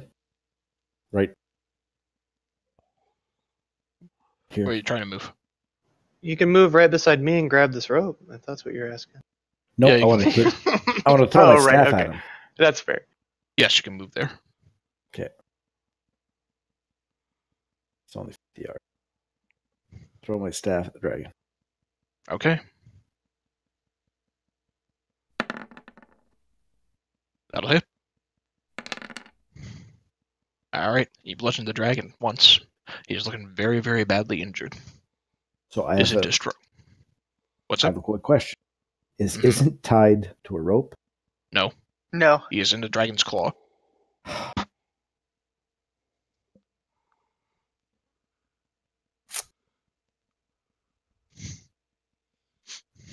It's in a dragon's claw.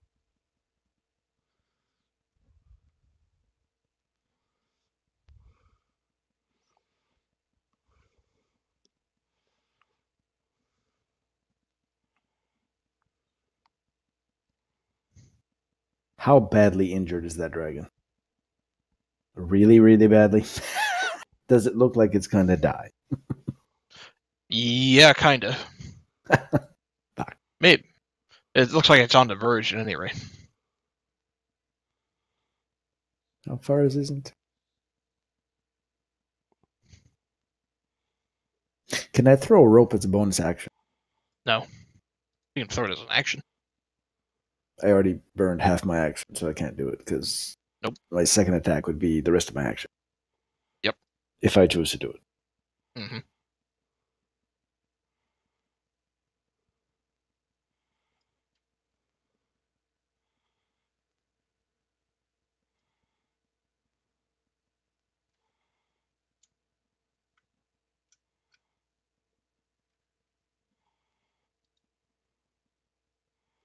What you doing, Duck? Fuck.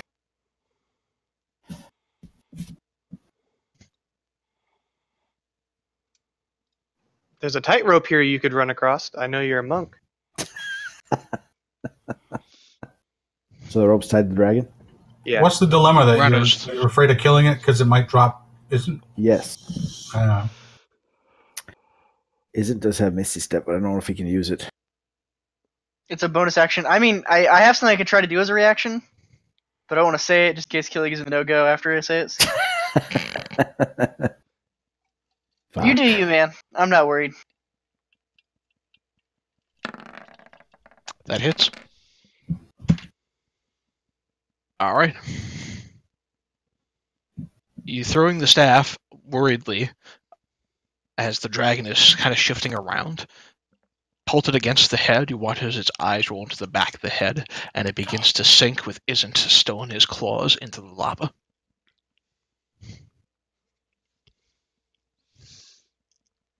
Izzant. As you begin to sink into the lava, you take 45 points of fire damage. Okay. And if I'm looking at this correctly, you are unconscious in the lava. Correct. Alright. The creature in the back, who is trapped within your watery sphere, You know, will... I didn't think this thing would like fucking rigor mortis on me when he fucking died. This creature is trapped within the watery sphere is going to look in your direction, Kent, and will go... I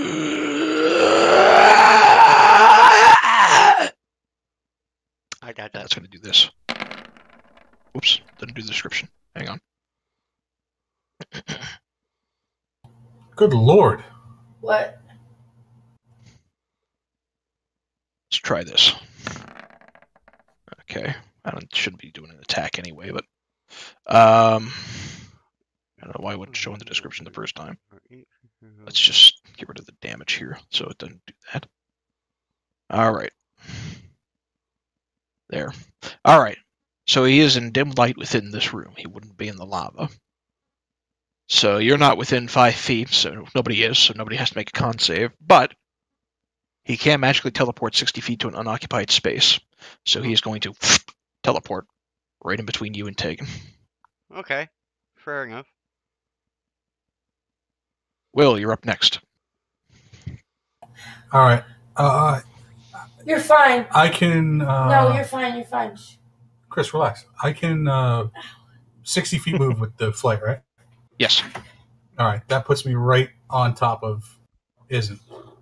That's Okay. exactly 60 feet. Is there anything to grab onto that is not lava encrusted? There's the rope that is sinking into the lava. That's not attached to me, by the way. That is not attached to him, but it is attached to the dragon. In fact, by that end, I assume, because you said it earlier then, Kurt, that you either let go of the rope or are just letting the lead kind of take it. It's not pulling me in, is it? No, it would be, because it's tied. If you're going to hold on tight onto the rope, then it's going to pull you in. Oh, I thought we could pull the dragon out together. Or if you're going to try to hold on to it, then I'm going to need you to make a strength check with advantage, because the snake's helping you. Okay. All right. Is there anything I can grab onto to pull him out? Okay, you hold on to the rope. So, not really. He is unconscious and sinking in the lava. Is he? How can I see him under the surface? He's got a hand kind of stretched out, which is limp. And his head is above lava, but the rest of him is sinking into it. I will grab him by the head. Anything I can grab There's a hand in the head. Grab him by the head.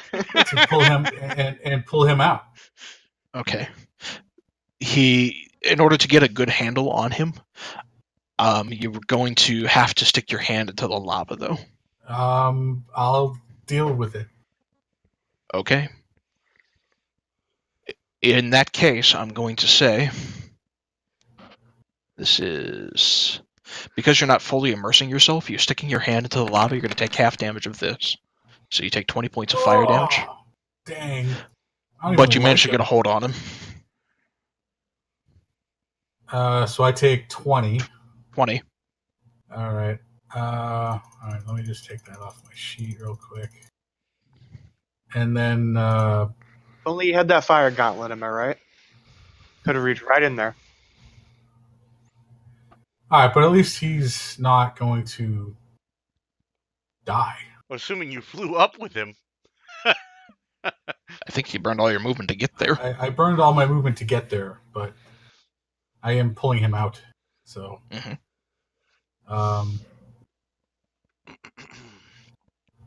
You haven't pulled him out yet. Right now, all you do is you have your hand in the lava and you're kind of holding on to him.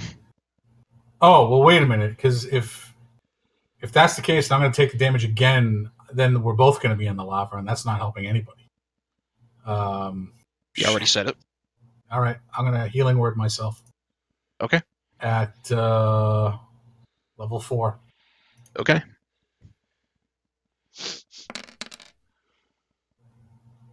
Oh, Jesus. 13 hit points back to you. I already added it. What a waste. All right. You take 1 immediate death fail from the lava damage, and I need you to make a death saving throw at the end of your turn. 1 success. Nice save. Dragon's already out of the picture.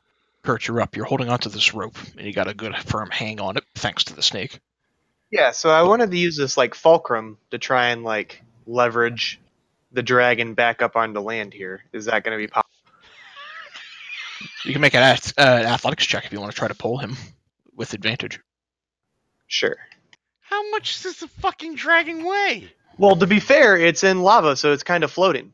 So it's probably much lighter. No, it's floating in molten rock. Molten rock? You said it was lava. It's one or the other. Either it's lava. What do you think lava is? Or, I don't know. It seems like a liquid to me.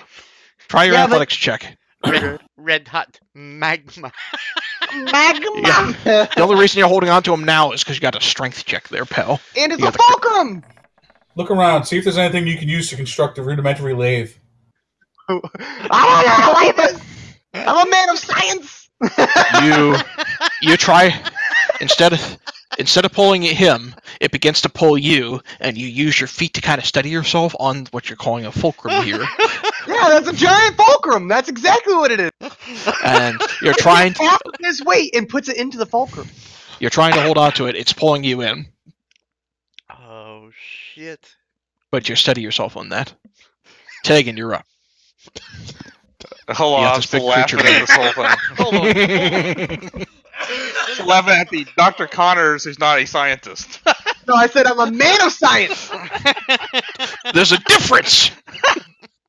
Oh shit. Okay. Am I melee engaged with this creature yet? Oh yeah. Okay. He has teleported right next to you and has cut off your wizard from you. Okay. That's what I kind of figured. Let's see here. What am I going to do? Okay. So let's do. Oh, hold on. Check something.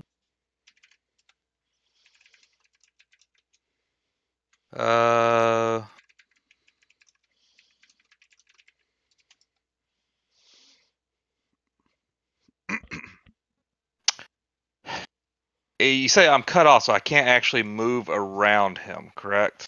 I mean, is he that big that I can't blocking. even... He is big enough that he is blocking. So there's no way for me to get to... Can't. Okay. Alright. Alright, so I have to try to figure that one out. Let's go this route, then. I'm going to burn a bonus action first. And I'm going to use one of my hidden paths to go over here. Oh, that may have messed out of things. Somewhere in this area. Okay. And am I'm I? going to say you have to be able to see the location. So that's around cover from where you are. If you're going to try to teleport on his end, you're going to have to teleport literally right in front of the altar next to him. Okay, so fair enough. That's fine. All right, I'm not gonna argue it. Let's just go on. So got that. So bonus actions burn. You're Then, literally, you don't really have a good angle there. well, I was thinking I could go 60 feet, so I could actually have gone further. I guess I could have gone like all the way. To an extent, but his body plus Ken plus the altar is kind of obscuring your vision. You have to be able to see where it is you're teleporting to. Right. Okay. Fair enough. Fair enough. In the Munich circus, my name. And then I'm going to do, since I'm in melee range still, I'm going to do this against him. All right, that hits. All right.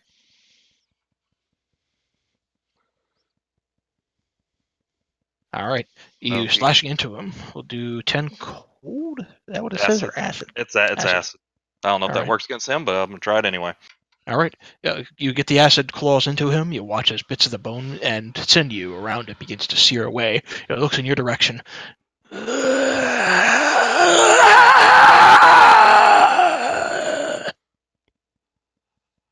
Ka is holding onto the rope with you.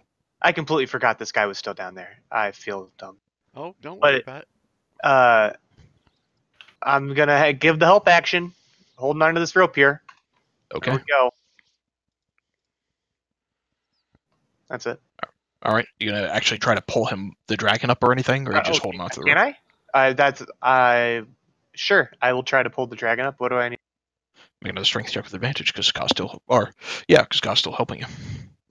All right, I guess you're helping Ka. I mean, Ka could help pull it. Yeah. Okay. So I need to, or Ka needs to? Ka would need to make a strength check. Okay. Basically. Perfect.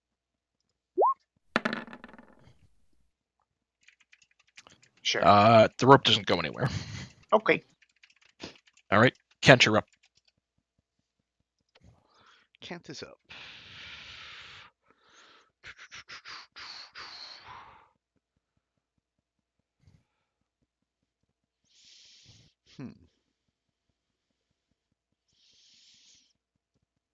I am going to.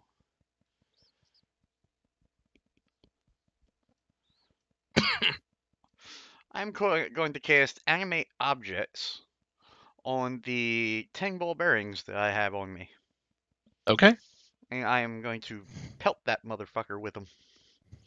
All right, Magneto, calm down. All right. You watch as the magnetic ball bearings take, and next to you, you watch the magnetic ball bearings fly their way out of Kent's sack as he makes the somatic gesture. I have it pulled up here just to make it easier and keep it clean. But sorry. Oh fuck! I already hit it. Yeah. Just because it didn't show very cleanly there. All right, you decide what action the creature will take and where it will move during its next turn, or you can issue a general command such as to guard a particular chamber or corridor.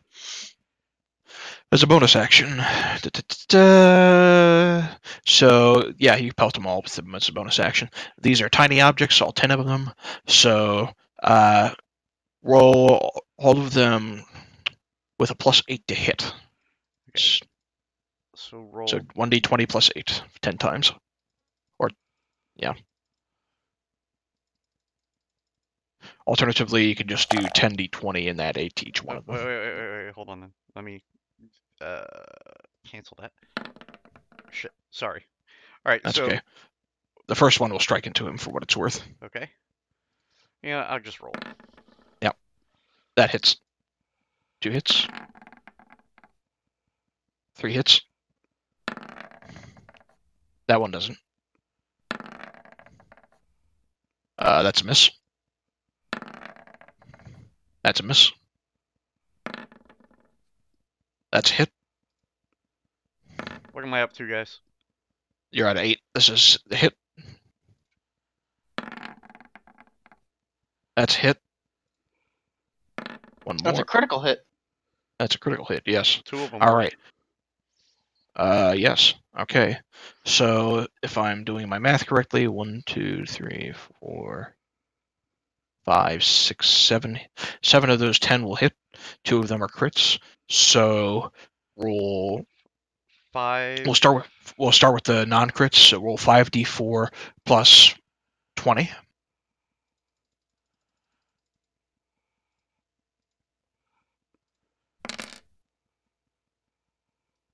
All right. And then for the crits, roll 4d4 plus 16.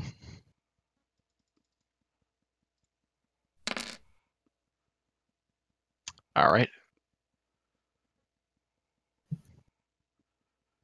And even though it will be an attack of opportunity. Hold on. Mm-hmm.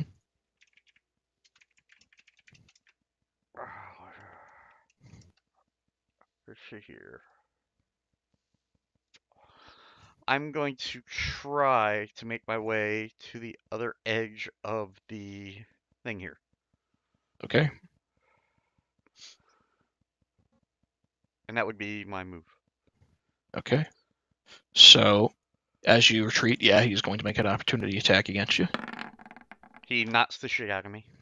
Mm-hmm. Oh, he may have grappled me. And and you'll need to make a. Yeah, he is grappled. You are grappled as you try to retreat. So you take 19 points of piercing, and you are grappled in his claw. Okay, 19 points of piercing. Why does everything have to have claws? Tuck, you're up next. Okay. You see Will sticking his hand into the lava. You see Izzant beginning to sink beneath it, and you can hear a commotion on the other end of the causeway, with Tuck and Ka holding onto this rope that is tied around the dragon that has been already well sunk into the lava. So isn't stuck in the claw? Kind of.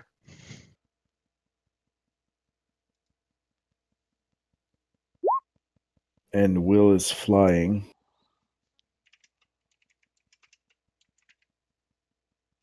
I've been Googling. So Will is flying because of his... The increased density also means it has greater resistance.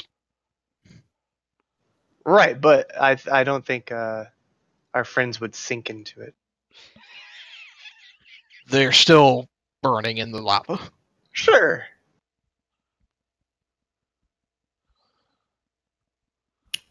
But if... Careful, boy. It's But if harder to it's pull not me out, but I'm sinking, still how- floating on top of it. Yeah, but if it's not sinking, how is it pulling me? If it's just there on the lava, you know what I mean? Because the air is escaping from its body. You ever try to float on water and let the air escape from your body? Yeah, but it's 3 times denser than water. You It's ever tried to eventually float going on to something sink. 3 times denser than water. It's eventually going to sink. Dumb question. You know, in the Lord of the Rings, I don't care how realistic or unrealistic it is, Gollum sinks into the lava. That's the same premise in my Fantasyland, motherfucker. Motherfucker. Okay, so... You don't see Gollum running across the damn lava with the one ring. He jumps in to grab it, and he sinks. But Gollum was a little bitch. Can I just... I feel the need to point something out here. Go on. Okay.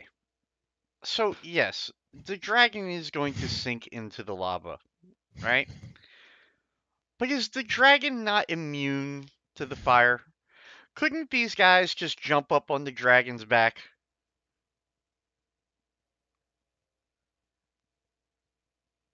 If I've said too much, I apologize.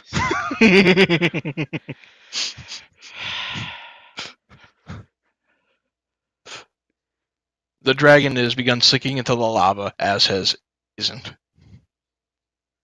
Sinking, not sunk. Sinking, not sunk. It's a big dragon. That's what I'm thinking. So, this rock thingy next to me. The, what did Miles call it? A pulley Rope. or fulcrum? Fulcrum, that's it. So, if I tie the rope around it, is it solid enough to support my weight? Are you tying a separate rope around it, or are you My rope. I have a rope too. Oh, okay. So if I tie my rope around it, I mean, is it's it technically strong holding a enough? dragon. I think it can hold you. Okay. Technically, Dr. Connor is barely holding the dragon. No, the stone in the center is currently supporting the weight of that dragon.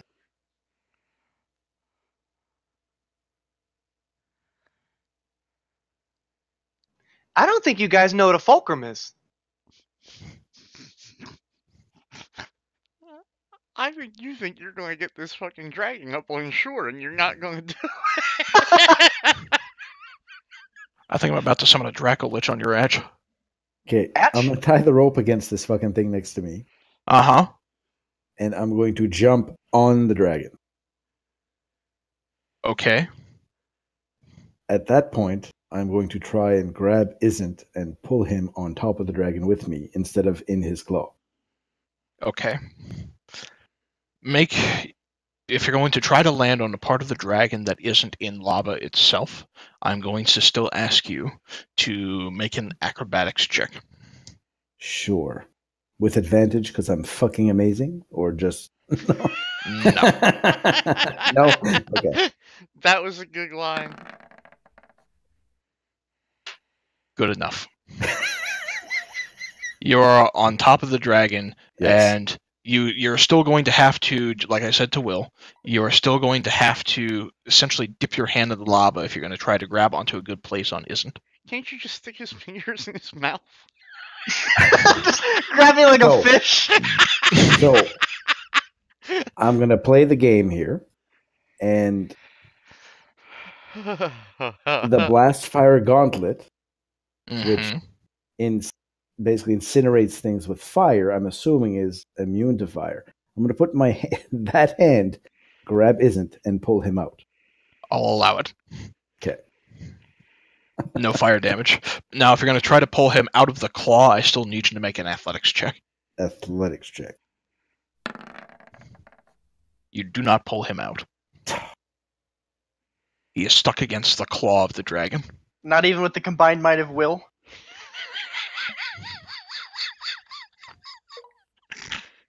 Will technically Waiting for didn't the take the help response. action. He tried to pull. He just grabbed your hand. He isn't pulling you out yet. Okay. Next is the Okay. bone claw. So how about if I pry the claw open with my staff, which is also immune to fire because it's made out of dragon scales. Tegan and Kent, the both of you will need to make a con save. Yeah, I kind of figured that was coming. Wouldn't it be funny if using the card to save our lives against this Got us all fire killed. god, we ended up killing ourselves trying to get the thief out of the lava?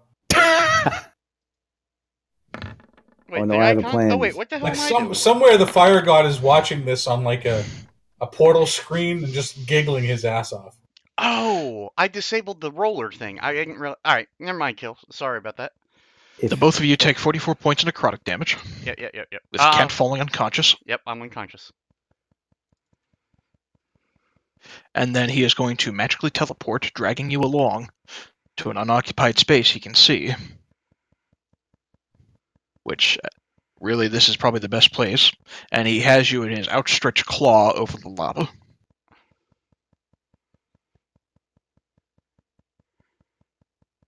Actually, he has to be in dim light or darkness for the teleportation. This is really about as far as he can go.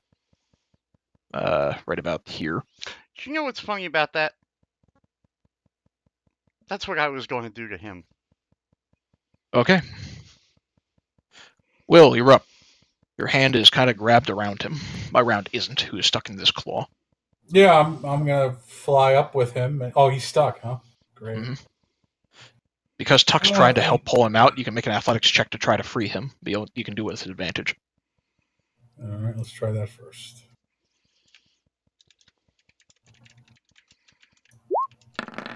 that 20, go.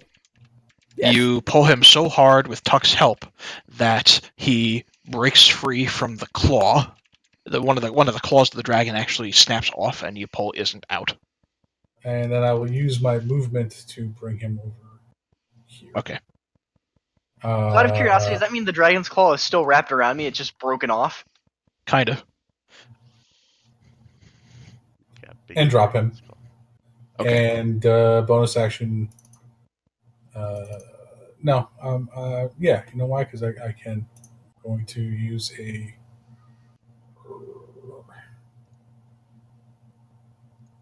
Second level healing word. Okay. Sweet. 10 hit points back to you. Oh my god. All right. You're at the top of the round. You're up. You're pretty Okay. badly burnt, but you have been magically healed with the half-elven bard standing over you. Do I have some pretty badass scars now? You look like a burn victim. So no worse than You look like So what- Deadpool. What do I see is going on over here? You see the Bone Claw has his one. You see this undead creature with a large sharpened claw, 2 large sharpened claws, with Kent unconscious, kind of at the end of one of them. That scares the shit out of me. So, do I have any clue on what this dagger I picked up is? Probably takes a tuning. It probably takes a tuning. Okay. Or identification. It's probably the dagger you need to give to Captain Planet. I mean, Kurt Connors. Yeah, I'm not doing either of those. I'm happy with it.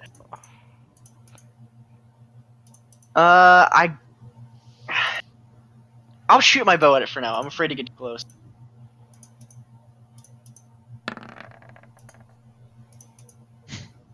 Nope. Hard no, Captain. It was almost a natural 20. All right. The arrow flies right by its head and sticks into one of the nearby walls. Hey, That's my turn. how do you turn the enable 3D dice back on? Top right corner of it'll be your settings. There should be a checkbox that says enable 3D dice, as well as one below it that says automatically roll 3D dice. Okay. Because I turned it off by accident earlier. Sure. I tried to cancel a roll before I made it, and it. Okay. Okay. Kurt, you're holding onto this rope still. Yeah, I'm gonna try and pull the drag. Athletics check with advantage.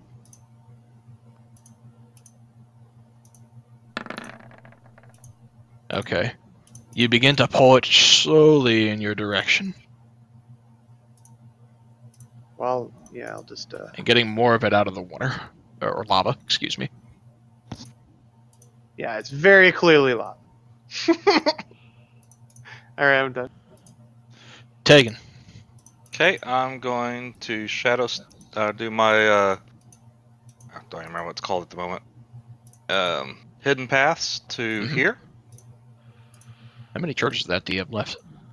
I still have 3 more after this. Mm-hmm. That was funny. Sorry. That's one of the reasons why I chose this. Okay, and then what I'm going to do is I'm going to shout out real quickly. Anyone not hurt? I'm not hurt. Okay.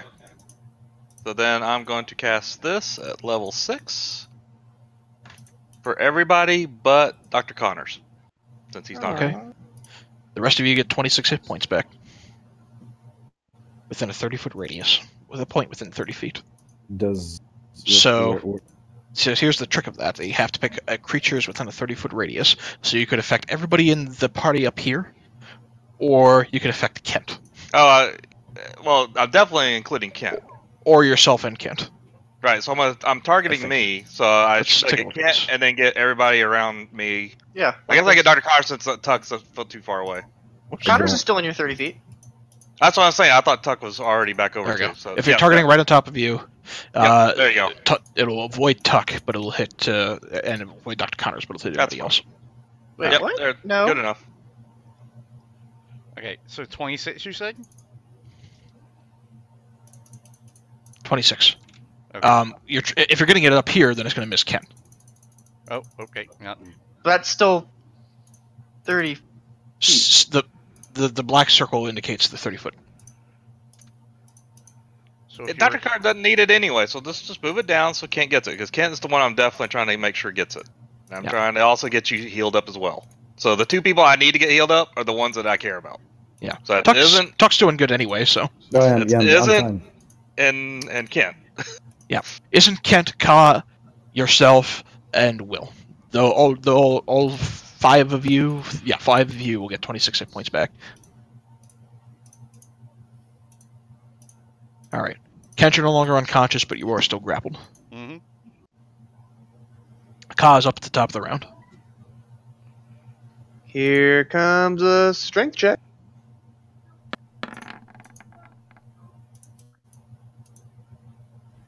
The dragon again begins to sink down a little bit more. Is God helping you pull? Yeah.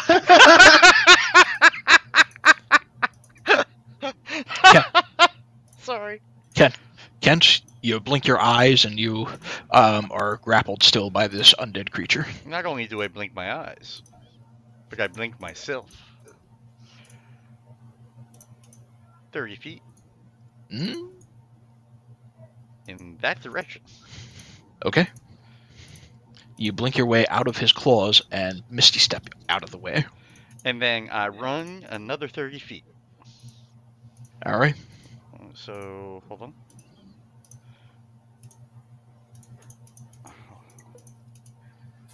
Oh, god damn it. I meant to do the ruler, and I didn't hit the ruler. Or, you know what? I tell you what. I run another 20 feet. Okay. Okay, and, now, I cast Misty Step as a bonus action. I can still use a cantrip, correct? Correct. Then I would like to spell, cantrip. I'd like to hit him with frostbite. Okay.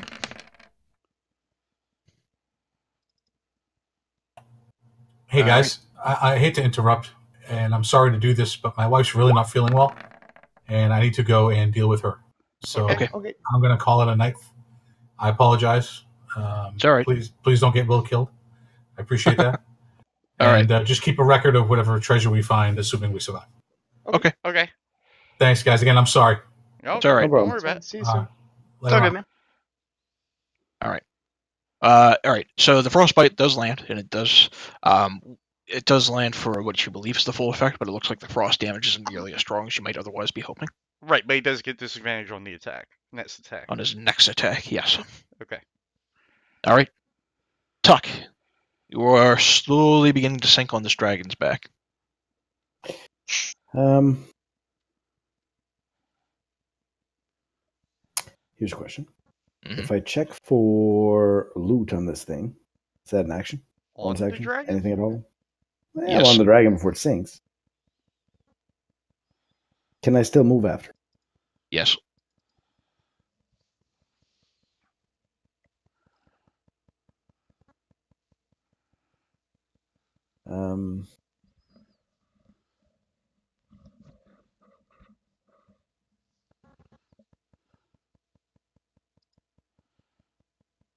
Just make a general perception check if you're going to be searching the body as quickly as possible. I am. General perception. All right. check. Perception. Go. Alright. You think there are maybe a few gold pieces that are stuck to the bottom of his hide. I will grab them. Okay. And They're molten hot, so you take with my glove. no damage. Doesn't matter. Sucker. No, it's okay. Sucker. So I'm going to try and how high is that rock ledge? Is it like lava level or is it raised? It's about 10 feet above lava level, actually. Okay, so I have the rope. I'm going to pull the rope taut Mhm. and kind of use it to help me propel myself up as I jump. Okay. Acrobatics. Make a you're going to be holding onto the rope. Make an athletics check with advantage.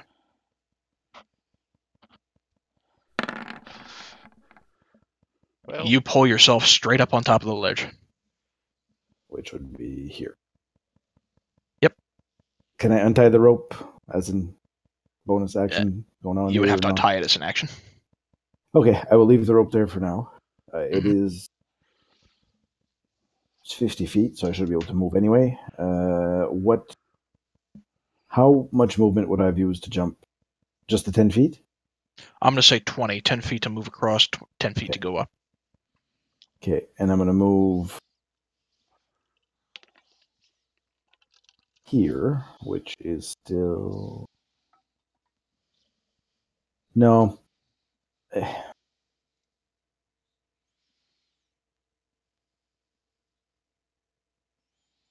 I'm going to move there. Okay. And I'm done for now. Okay. This creature is going to shamble forward, right up next to you, Tegan. And taking its claws, it's going to attempt to slash into you. The first one with disadvantage, which will miss. The second attack will hit. You are grappled, and you take 20 piercing. Okay.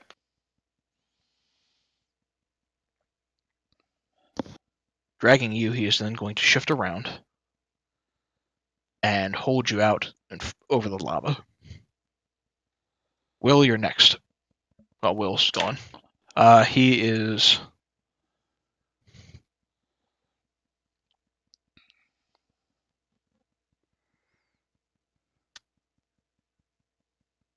He's going to do this, and he'll say, I suggest you let my friend go safely.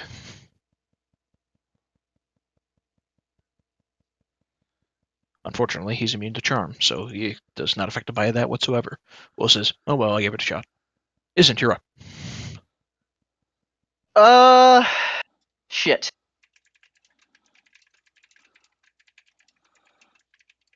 Well, I wanted to hit him until I couldn't. Now you're over the lava.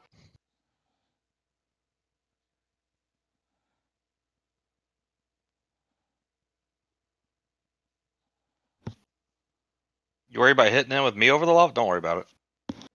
Okay, I'm gonna give him the hits. All right. Oh. But actually hit him, please. Dude, I'm trying, I swear. No, that does not hit. How about that? That'll hit. He gets a dagger to the arm. All right.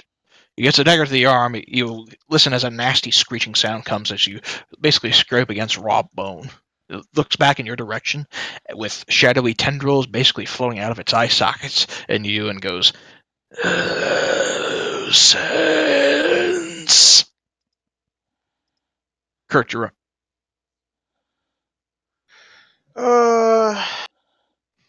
Fuck it. I'll let go of this rope, I guess, and shoot the dragon. I mean, the bone guy. You let go of the rope and you realize that most of it's probably burned into lava at this point anyway, because it's lava and it's rope. Okay. I didn't mean to roll with advantage. We'll count to 27. That'll still hit. Cool. All right. The speed of a falcon crashing into him. He is knocked prone, Tegan still being grappled, hung over the lava. Tegan, you feel yourself shift at the end of this large claw, and you almost feel like you're about to slip. Okay. You're up. All right. I'm going to use my hidden paths and bamf over here. So you can't do anything with that. And then I'm going to cast this at level 5. Okay. And I want giant eagles. So How that many would giant be- eagles does that conjure? Eagles are 2, right? 10d8. No. Their challenge rating is 2, if I'm not mistaken. Oh, that's just one. Well, no, because they're level 5, so I get 2 of them. Ah, good call. Okay. Challenge rating is 1, yes. Oh, it's challenge rating is 1? Oh, then So 4 it's, of it's 4 of them then. Is that Nina laughing? That is not laughing. Okay. All Is right. she laughing at this or is she laughing at something else? Oh, yeah, she's laughing because she knows what I don't know what to do. Oh, okay. All right, you conjure 4 All right. eagles. Go ahead and place your army, Mr. President, wherever you wish. Yeah, let me roll initiative for him real fast. So that's done. And then I want 2 to be right here in front of me. And they're going to be kind of low to the ground. And then the other 2 I'm going to put right here. So they're not quite in melee range yet. And that's where I want them. And so that's my bonus action. And then since I'm going to go ahead and use my movement, and I'm going to move a little bit further this way. And that's my turn.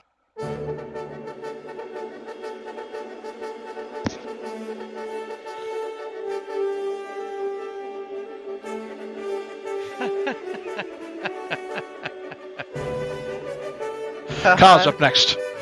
Damn it. What happened? Turn up rhythm in Discord.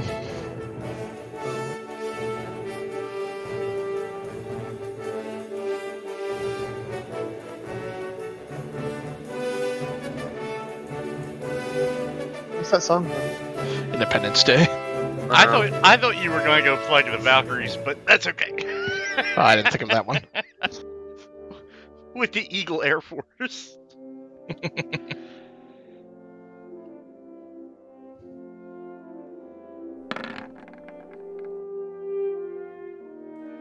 Is a 19 hit? Yes, it does. 11. All right. There you go. All right. Yes, he does bite into this creature. The poison has no effect. And the bite's kind of meh. All right. The eagles have been called. All right. This is a perfect song for this, too. So I'm going to have a coordinated attack. All 4 eagles are going to fly over and try to grapple in their talons this wonderful creature here. And drag him over the lava and drop him in it. Okay. In that case, here's what I'll say. If all 4 of them are doing it at the same time, go ahead and make a general strength check with advantage, and then go ahead and add 5 to whatever you roll. Alright. There's that. Plus 5, so 15. Alright. They drag him over the lava. And then they let him go and drop him down in it.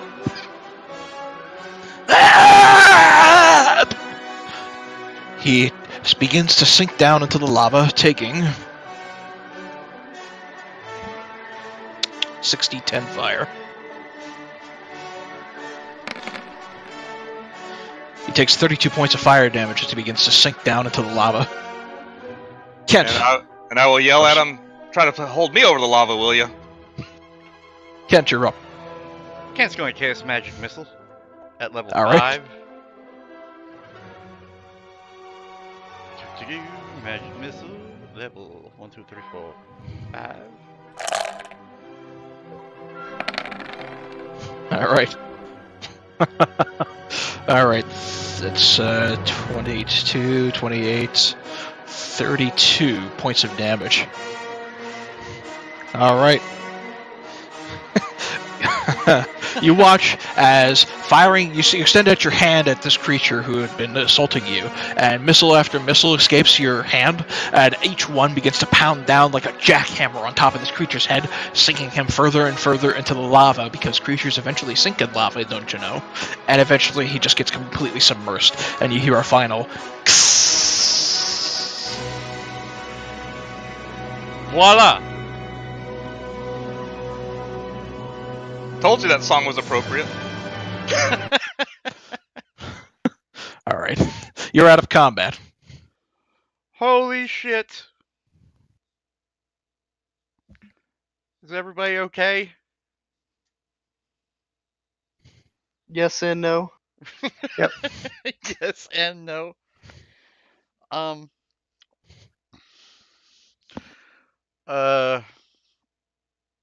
Gentlemen, this is just a guess, but I assume that creature was here for me.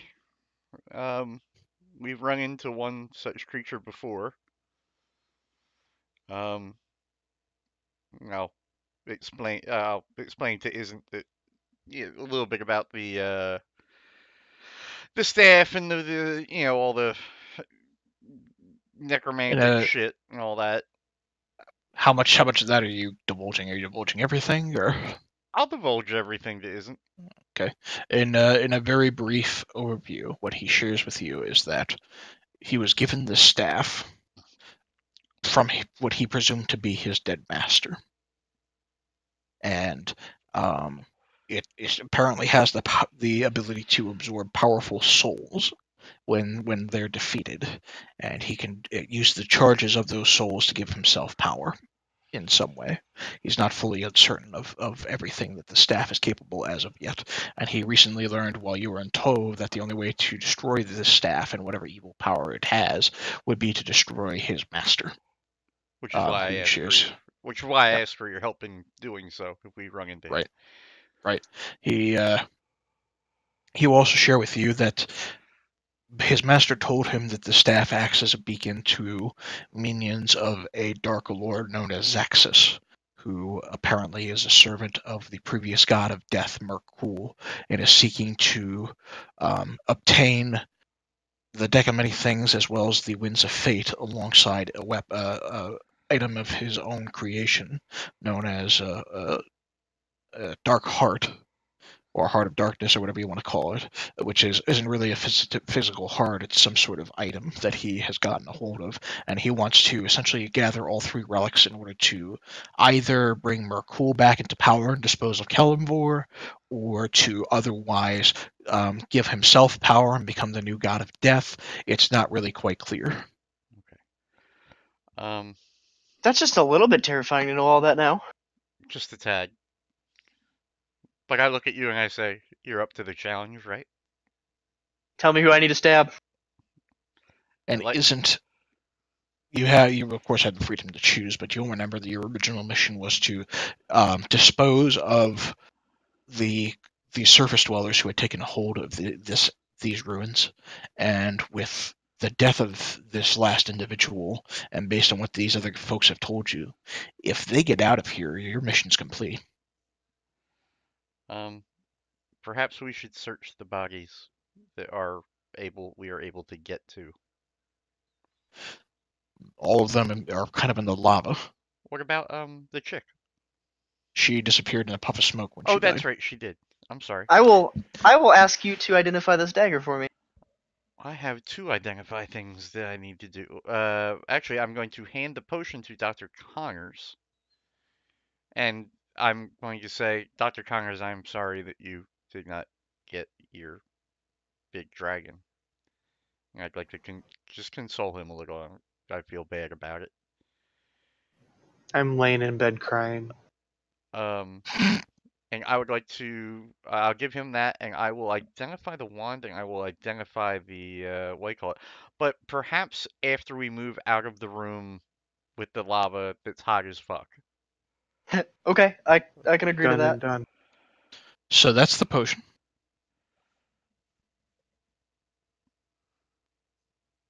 Okay. And you said you're waiting to move out of here to identify everything else? Yeah, because it's really hot in here, right? Yes. Yeah, okay. Let's move out. I'll go down here. Okay. Doc, I sent you a link you should look at. To save you some time, are you guys just kind of making your way back to the central node? Or where you trying to head? Well, here's what I would like to do. I'd like to get in this room here, and I would like to cast Leomun's tiny hut. It is still uncomfortably hot in here. Not inside Leomun's tiny hut, it's not. I can link that for you if you would like. Yeah, please do. Sure, hold on. Leomun's tiny. Not inside my hut, it's not. Excuse me.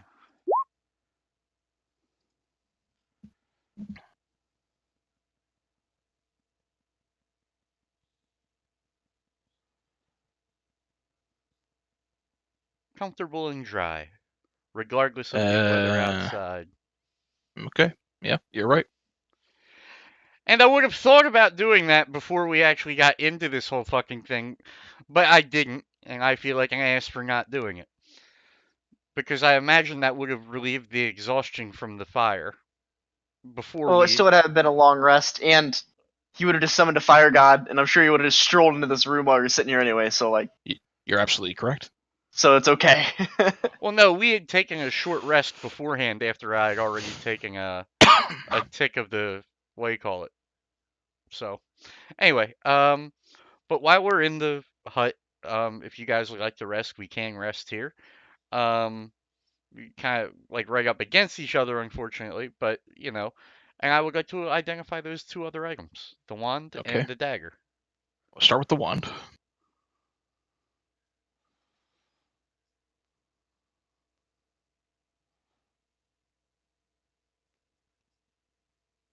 And finally, the dagger.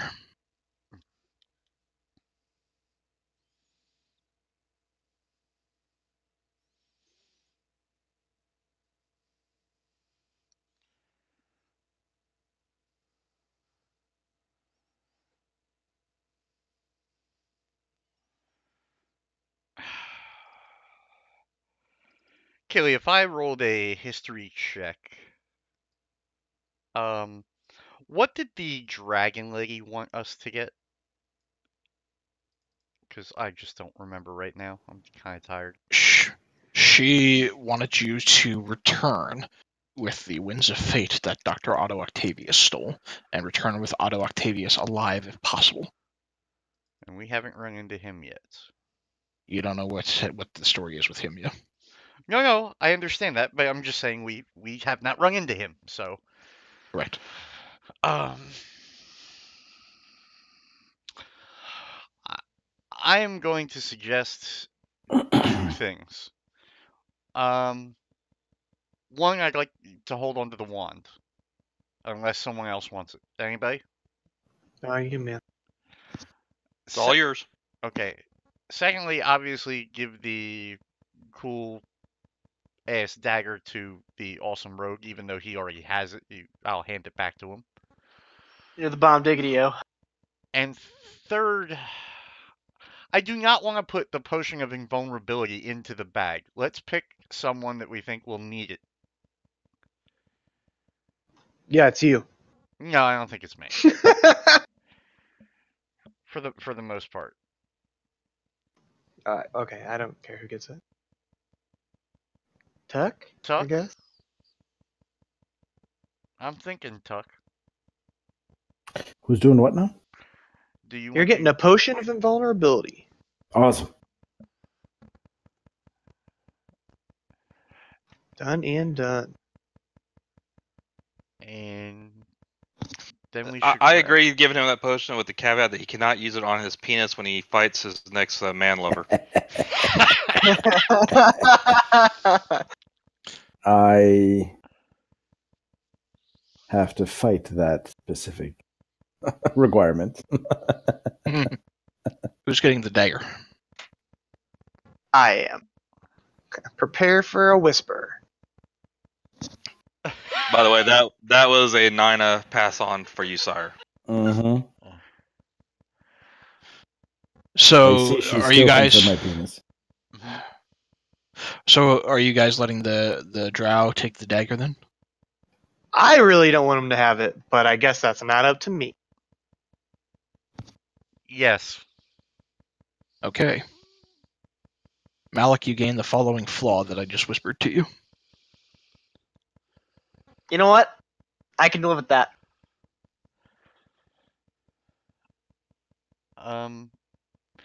Well, two things.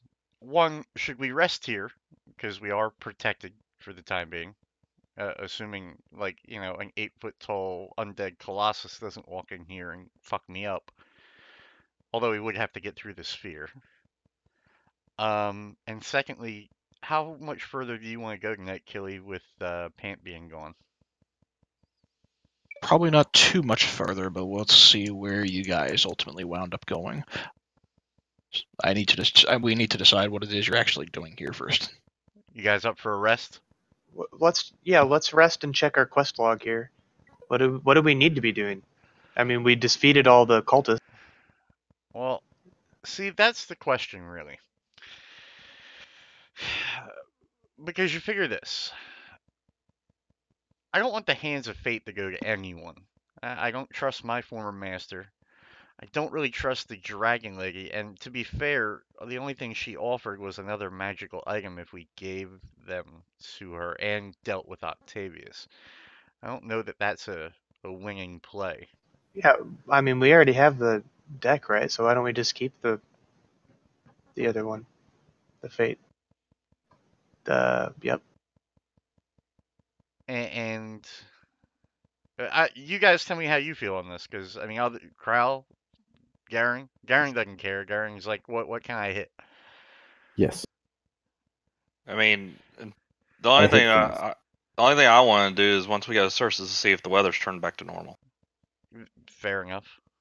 Tegan, And then- you will also then- recall that your druid friend invited you to visit her at Goldenfield. Right, and we can do that after. But I'm just saying, for the immediate quest line of what we're doing with these items and stuff, the whole reason I started this mission was because the weather was out of whack and things were not right. And did this accomplish it or not? So we don't know that until we get outside. I'm definitely voting for keeping the items that give us the wishes. So that's my vote. Well, do we? I do think it's have- kind of dangerous, Dr. Connors, to have 3 of the weapons though too. So. Well, I that's don't what get the mean. 4th one because Captain Planet can't have all of them, I suppose. Captain Planet! I assume that you will probably need to attune yourself to that dagger, so while we rest, you may want to do that. Yeah, I he already am. did. Yeah. He's For the already rest. tuned himself, yep. So are we resting?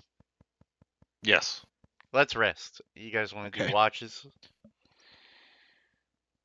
All of you are kind of in this translucent hut, Yeah. so a couple of you can take watch as needed. Here's what I will say over the course. Go ahead and give yourselves the benefits of a long rest. Kent, as you are kind of sitting back trying to fall asleep, you hear a voice in the back of your head say, "Well done, apprentice. You have valuable allies. If you're ready to put the undead behind you, find me in Red Lodge. Look for the wagon maker." Wagon maker.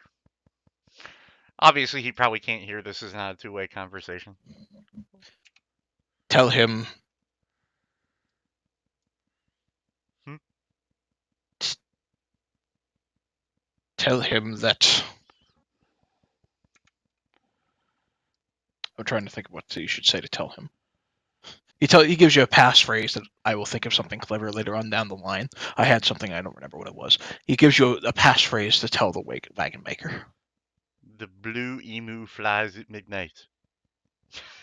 Tell the wagon maker to get rid of all of his axles because simple machines have no bearing in this. I hate you right now. Tell him. Tell him the end of every season. From the end of every season, the finality lies death. Okay. At the end of every season, there is a finality of death. Calm down, Edgelord.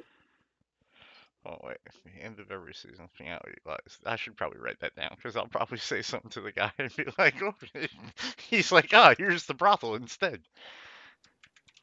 Tell the wagon maker. Tickle At cord.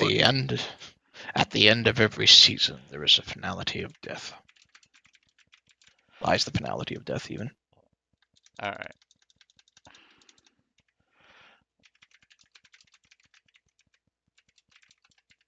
Okay. Otherwise, your rest goes fairly unimpeded, with one exception. Izzant. As you are sitting above, keeping an eye out on things, you peer around in the darkness, and in the distant corner you can see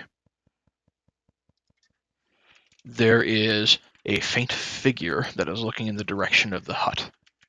Oh, Jesus fucking Christ. Oh, where at? I can't. Down here. Oh. I try a perception check to see if I recognize it. Go for it. It is the outline of a drow elf. He is dressed in some sort of unknown garb, and he beckons you to follow. Sure. I'll follow. Okay. Climbing out of the hut, you make your way closer, and see if I can get a... Give me just a second. If you leave, I'll track you down. My favorite enemy is fuckboys.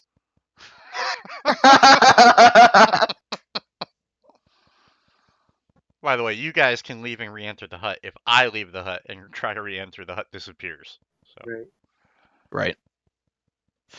So the other elves who are amongst you see him get up and begin to kind of wander off. But we don't see. You don't what see he that sees, what right? he's looking at. Yep. Okay.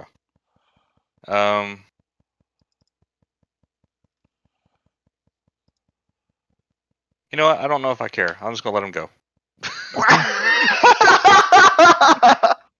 My hero. Look, he changed the fight for you. Oh my god, guys. All right.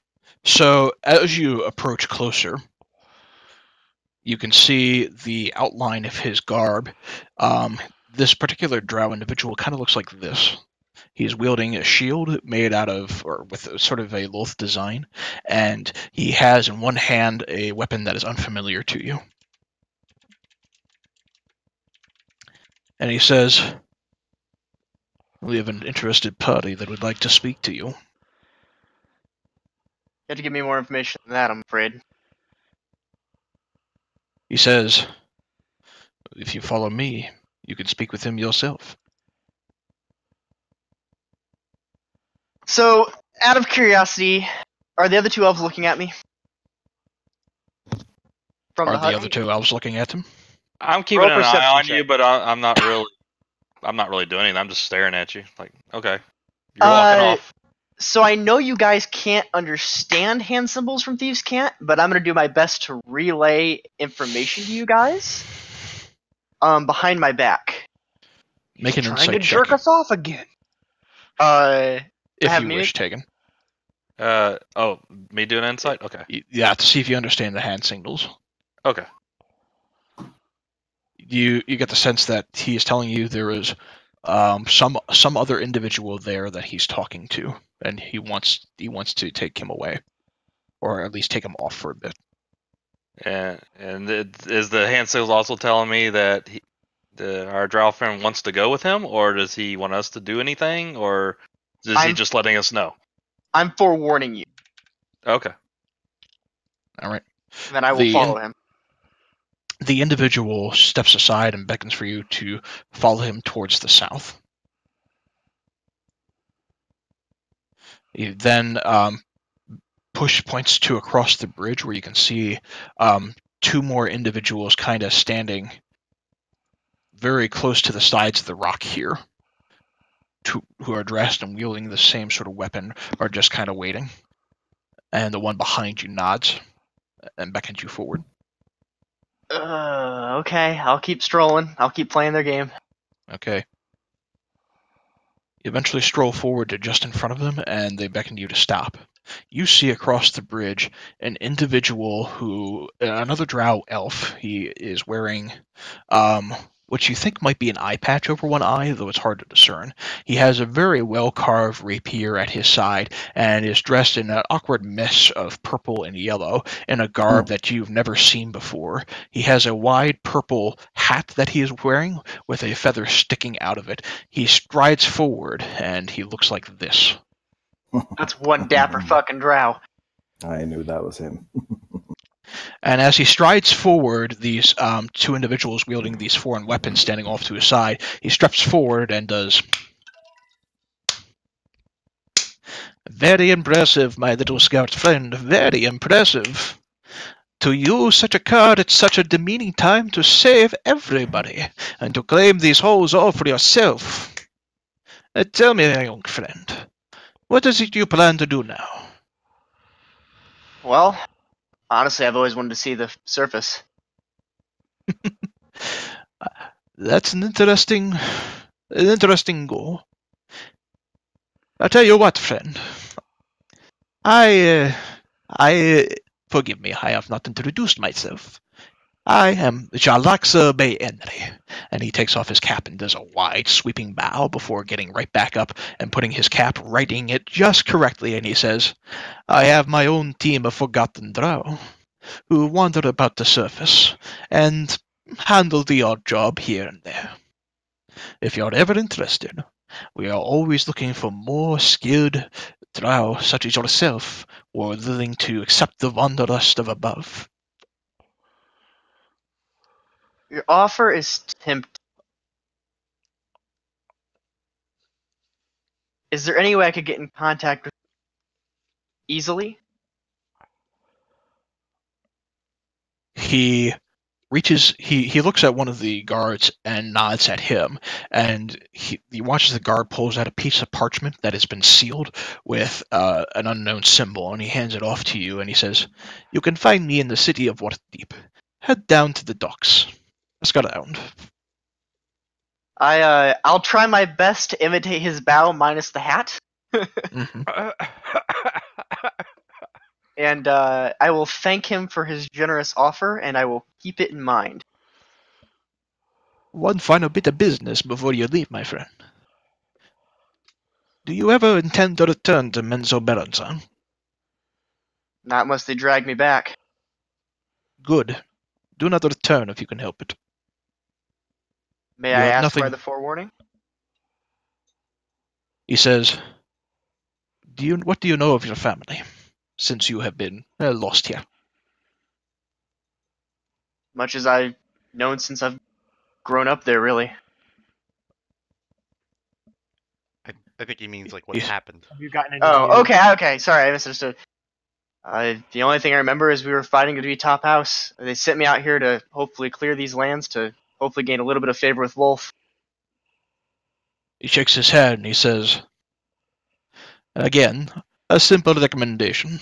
If you can, never return to Menzo Beranza. And if possible, forget using your name Mizrum. Oh shit. I know what happened. Things have clicked, and now I'm terrified for everything. Understanding what's happened and why he's warning me now, I'm going to try and keep my composure and thank him. He begins to turn and leave, having delivered his offer, and he says, you are most welcome. Again, it is a shame to see such talent go to waste, and I am not one to waste anything. I'm sure we shall be seeing each other soon enough. I certainly hope so, my friend. I have major plans for Waterdeep, and your skills would be invaluable. Before you go, though, I have a weird question to ask you. He stops, looks over his shoulder. Yes? What does it take to get one of those fancy contraptions your friend is holding over there?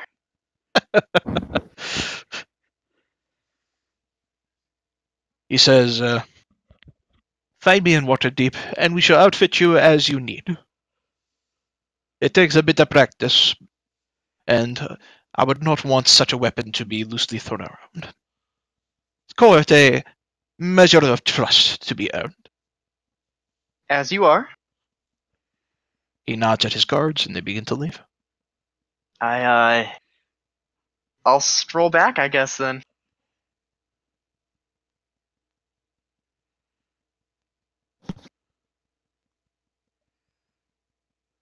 I'll look at him and says, everything okay? Fine as can be. Alright, now I'll go back to what I was doing. All right. Anything else over the course of this rest that you guys in particular would like to do? Yeah, but we don't have to do it in game. right now, Kill. But do you remember the spell book we picked up a little while ago? Yeah, I'm trying to remember where you got. Oh, I remember now. We never did. I never did ask you what was in that spell book, and Sure, if you, we don't have to do it right now. it shouldn't be that hard to find. This is area F. No, E28 is where she was. This is from that mage. Whoops. She has that spell book. Has. Hold on one sec. Mhm. Spell book. Okay, go ahead. Detect magic. Mage armor. Magic missile. Shield. Misty step. Suggestion. Counterspell. Fireball. Fly. Greater invisibility. Greater invis. Wall of fire. And immolation. Okay. Thank you.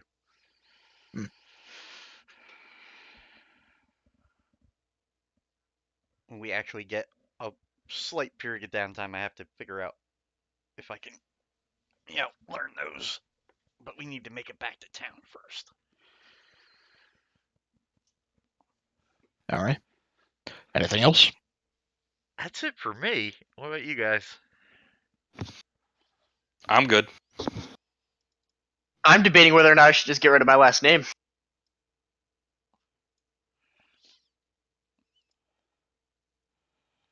Well, you don't have to get rid of it. You just don't have to Well, say it. yeah, it's fair. But I guess anyone who already knows who I am, if they run into me, will know me, so I guess I don't have to worry about it too much.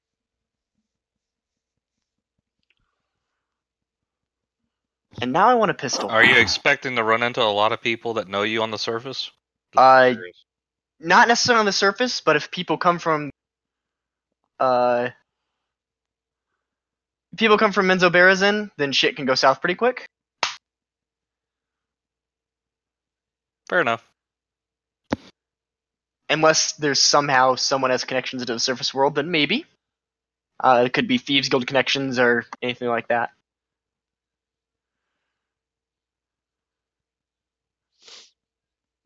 Good stuff.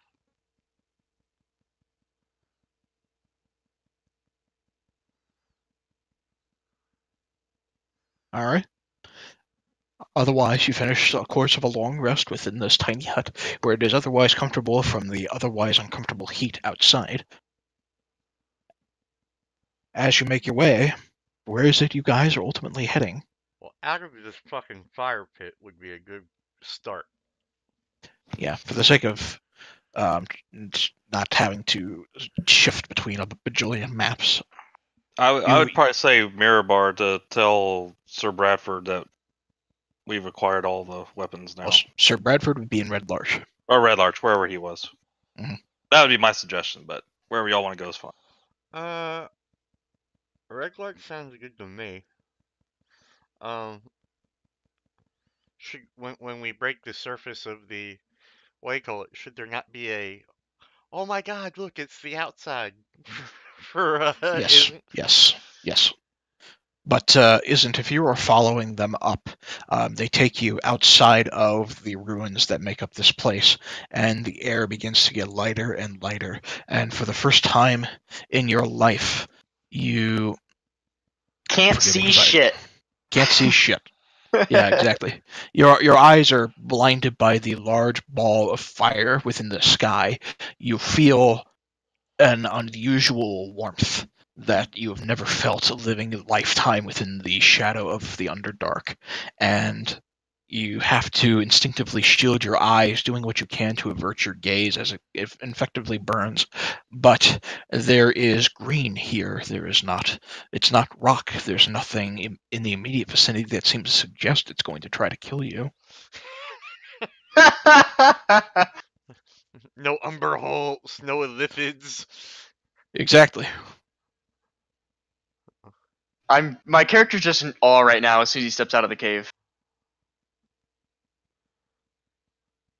I imagine we would be able to detect whether the weather was returning to normal as well. Tegan, you spend a little bit of time concentrating, and it feels to you as if the weather has returned to a natural state of being. Okay, so the forces of nature are now back in balance. The forces of nature seem to be back in balance. Okay. I say to Tegan, where is the place that your elf friend wanted to go? Based on your earlier exploration of the valley, you know of a part, the golden fields that she is discussing are a wide stretch of veritable fields of wheat and flowers and just this large place of beautiful nature that lies close to this river, this creek really I should say, just north of the Iron Road, I say to Tegan, right over in this direction. I say to Tegan, should we go there first? I mean, I know we said we were going to Red Larch, but should we meet up with your druid friend? I'm more than willing to go catch up with her first if that's what y'all want to do. But I mean, I just was trying to think of where Actually, we're at from. I pinged the wrong location. It's actually over here, close to where Womford is, actually. You mean Kentarville or whatever we're calling it? Hey! I'm paying for that in full when we get back to Red Larch. I know. So that's Kentarnville or something. Isn't that what you were gonna call it? Yes. Yeah. That's what I'm saying. Hang on. Let's see if I can. Is that a token? Does that count as a token? Does that count as text? Damn. Oh, you're trying to change it. Maybe.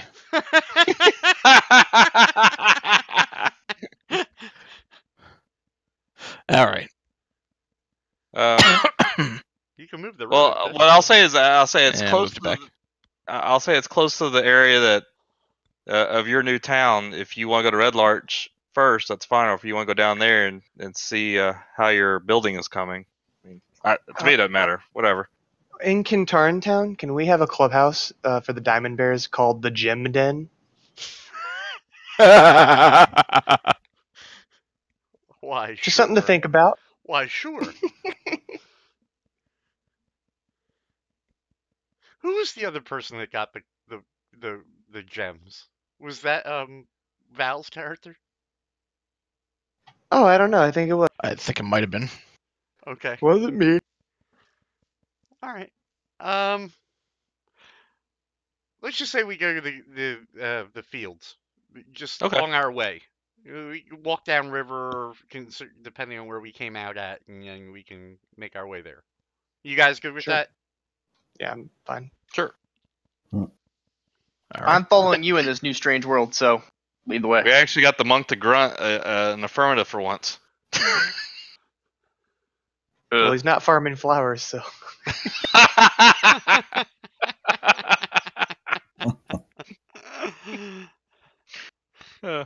Okay, I guess then, Kelly, we're heading over in this area to the Golden Fields. Okay. You spend a couple of days travel making your way over in that general direction. As you make your way over there, you can see that the Golden Fields themselves are a pretty wide stretch of land. Those of you who are more familiar with the city will tell you that it's actually a large abbey that is dedicated to Shantea, who is the goddess of nature, goddess of life, parallel deity to Sylvanas, who Tegan you would be ultimately familiar with. Right. And as you make your way in, you make your way towards a large arboretum within the midst of this abbey, and you see the familiar look of Teresial, the elf you saved, right, who is in the midst of some sort of ritual before a large oak tree. Okay, so I don't necessarily want to disrupt her ritual, but I will just kind of calmly walk up next to her As you calmly walk up to her, you wait only a few seconds before she opens her eyes, turns around towards you, and gives you a wide smile. And she says, "Oh, well, I'm glad you made it out here okay." She grabs your hand, and both yours and her eyes are beginning to glow. For a brief second, glowing gold. She releases her hands instinctively and says, "This abbey and the life here is connected deeply to the wild nature of the Feywild. If you wish to meet directly with Titania, I can use the wild nature that is here in order to open a portal into the Feywild and her summer court." I will ask. Usually, something of that magnitude has a cost. What's the cost for doing this? She says, "I believe she wants to instill a task upon you." So she told you this directly to pass this message on to me? Yes. She would not share more details. Okay. She says, "As an elf, you would not suffer any adverse effects traveling into the Feywild yourself. Your companions, time would affect you differently." Right. All right. I'll say, okay, give me a moment though, and I will calmly walk back down and tell my companions, why don't you guys wait here for a few minutes? And I'm gonna go somewhere, and I'll be back. I instinctively put my hand on every tree around me. Some of the druids and clerics who are kind of tending to the abbey look at you curiously, and they're keeping a very, very close eye on you. And then I will also say, if I'm gone for longer than, let's say, an hour or so, go ahead and head to Red Larch, and I will catch up. Fair enough. You sure you'll be okay? I think I'll be okay. All right. And then I'll turn around and walk back over to the gazebo or wherever she was and say, okay, I guess let's do this. She grabs your hand again, her eyes glowing gold, and she mutters an arcane incantation, and there is a woody earthen smell that emanates from a circle that opens in the tree itself. It doesn't look like a traditional portal so much as it is that a tunnel just magically opens within the tree trunk.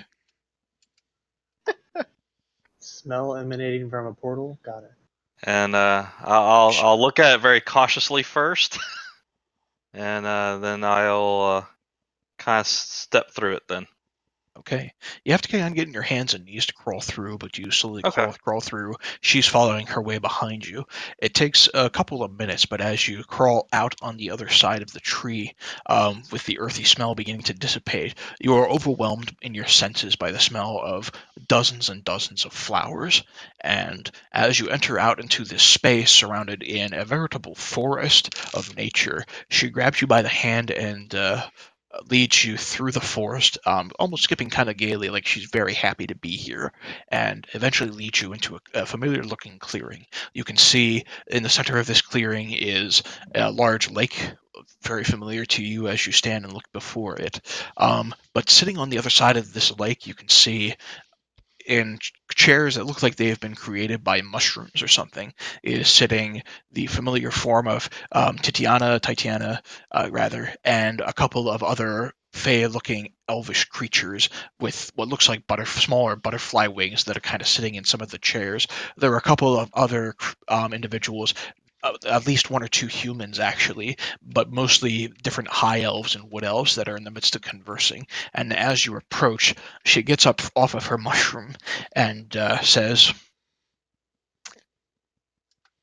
"Welcome, Tegan, finally to the summer court." And she bows low. And I will return the bow, and I also thank you, my lady. "Please sit. The business I have to discuss with you is rather urgent." Okay, so I will take a seat. as you are actually beckoned forward, there is a chair that literally forms in front of you, made out of some sort of mushroom. It looks healthy. It doesn't look, like it's going to be exert spores or anything really. Okay. But you sit down in it, and the Teresia will sit down attending, and she sits down in a very, very graceful form, and she says, "What know you of the queens of the Feywild?" Hold on. Don't know necessarily. I know a lot at this point. I don't think. History. You can make Yeah, I don't have to make a history check because I just look and see if I have anything in my notes. Oh god, this ain't gonna work.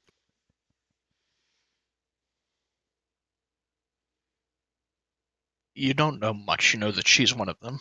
Yeah. She will continue on and say, "I am the predominant queen over the Archfey and the rest of the Feywild. And the other is my sister, who shall not be named." And as she briefly mentions him, she's very, very curt and not at all friendly and welcoming, like you've kind of seen her before. And the other girls next to her are just kind of fold up into themselves. And she says, "She who shall not be named has gotten for herself a new knight. This knight has kidnapped one of my daughters. He is in the winter plains far north of my court. There are different means by which to travel there. But if possible, I would bestow upon you my blessing and ask that you retrieve my daughter for me." I will kind of nod and thinking back to that dream I had not too long ago where the Winter Queen would take me to the Queen's Pawn deal and kind of start putting a little few pieces together and say, of course, my lady, I will gladly try to rescue your daughter. "Thank you." She says, "There is a bridge between worlds that lies close to the mountains of the north of the material realm which you lie. You may remember the location as being close to... Fuck, what was the name of that mountain? The spine of the world. Do a history Oh, check. Spy of the World. Okay. Do a history check. Forge of Okay. Fury, that mountain. Oh, all the way up with the. What do you call it? I know I can't hear this. She also says, if you are willing to grab your companions, you can also traverse the Feywild and make your way to the north from here. And I'll Kundrakar, curiously go ahead. What was that? Kundrakar was the name of that dungeon. I'll totally butcher that spelling, but all right. I will look at it curiously and say, so you'd rather our companions come through the Fey to travel up to this mountain instead of going across land? She says, the choice is up to you, but I do not know what has become of my daughter, and I am quite worried. It would be faster through the Feywild, and if possible, I can offer you a guide to expedite the process. Okay. If you wish to traverse the material plane, I cannot offer my guide. Okay. So, I'll gladly do this, and I'll take the message back to my companions and see if they will be willing to go. I will let you know that they're in the middle of their own quest, and so, it's totally up to them whether or not they join us. She says, I will allow you a day to converse with your companions. If you can, try to contact me again. Okay. Particular... or she says, at the very least, keep Teresia informed. Okay. She has trained more under my guidance and is able to send me messages. Okay. It takes great effort to open a portal to the Feywild. but I needed to tell you this directly. Okay. I will relay this message back, and we will go get your daughter. Thank you. So I will calmly stand up and kind of bow and ask Triciel, can you show me the way back? She will escort you back. As you begin to make your way back, you hear one voice pop up behind you and says, "Hey, wait a minute. You're with Tuck, right?" I will stop and kind of sigh for a minute and kind of turn around and say, yes, Tuck is part of our party. Can I help you? He says, "Tell Tiny Dick to get his ass in gear." May I tell him who's sending this message? He'll know. Okay. I will nod and say, I will deliver the message. Tuck, roll a history check. And then continue on. All right. You call back through the tunnel that is this tree, make your way out to the other side in the familiar area of Golden Fields. The tunnel that is this tree closes behind you. The rest of you have been standing around in this garden for maybe about an hour. Taken to you, it's felt like 5 minutes. Okay. I will approach them and say that first things first, Tuck, I was asked to deliver a message for you. The message is, and I quote, Tiny Dick, get your butt in gear. Take that for what it's worth. That was worth it just for that. Secondly, I will. Tuck, as he says this to you, you're kind of taken aback a little bit and just kind of frown. You have, I mentioned this briefly before, but you have a half sister who's actually a half elf on you, and you share the same father, but not the same mother. And super curvy.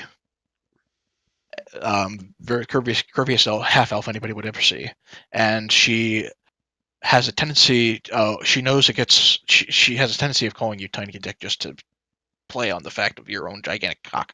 Hmm. It's her way of teasing you. So you know immediately as he says that it's your half sister he's talking about. Do I know where she is? The last you had heard from her was probably over 100 years ago. Okay.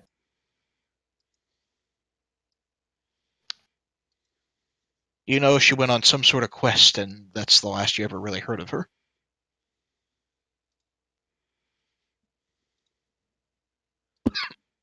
Where, I asked. I encountered her in the Fae, where I was, and so to let you guys know, I was in the Fae, and I had been asked to go out on a quest to rescue one of the Queen of Fae's daughters that is being held captive up to the north, and she's offered us safe passage through the Fae to get there. And if we go through the Fae, then you'll have a chance to encounter your sister, or this person who half sister. Half sister. Yeah. Seems accurate.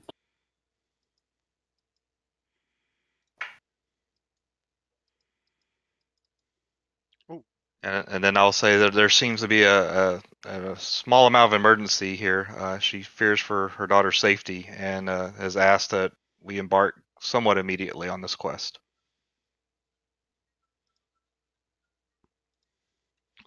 I'm game. Well, let's go. All right. So I guess we'll turn around and I'll tell Teresa, let's let her know that we're willing to travel through the Fae and to embark on this quest. She says that she'll pass the message along, but it will take her a day before she's able to open the portal again. Okay. So we have a day. All right. So I'll let them know we have a day to I don't know. I don't know. If we can't make it to Red Larch back in a day, but so. Well, we can put things on hold for this if you feel it's important. It does appear to be a matter of urgency. Yeah, let's just wait until the portal's up. Okay. Okay. So you guys just gonna basically chill out in the Abbey over the course of a day, waiting for the ability to jump into the Feywild? Yeah. Yeah. Okay. As you're spending essentially the day in Golden Fields, it's a bright sort of spring day, really pretty pleasant.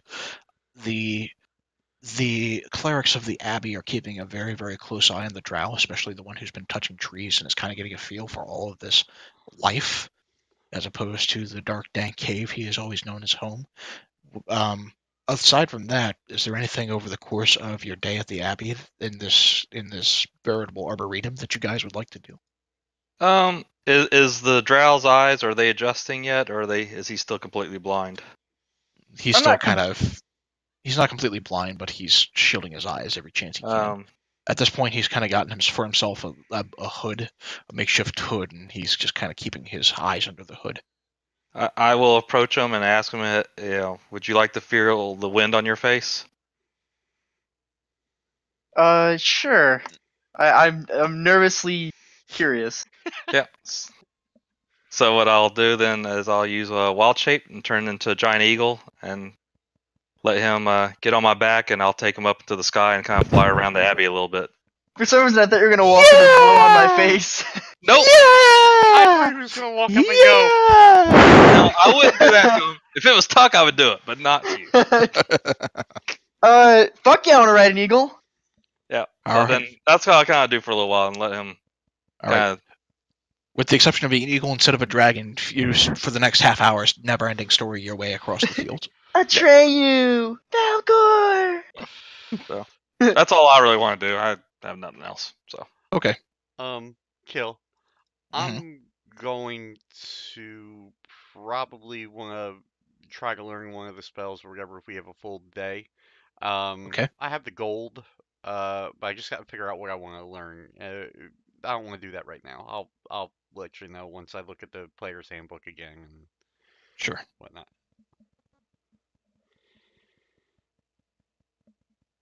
But other than that, no, I say we wait till morning or whenever. Okay. So, as we come close to the end of the night, there are a handful of things that will happen. The first of which is because of the defeat of the last of the colds, everybody will level up.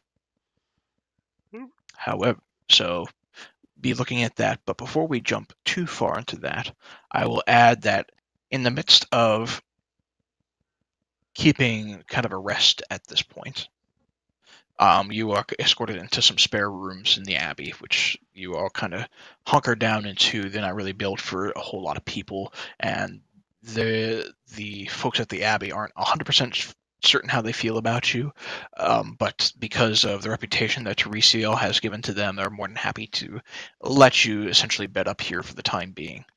But as you are bedding up and some of you are beginning to take a rest, you hear a shriek and what sounds like breaking glass, and there is commotion coming up across some of the steps as you are kind of lying in separate beds, and you see bursting through the room as all of you kind of sit up are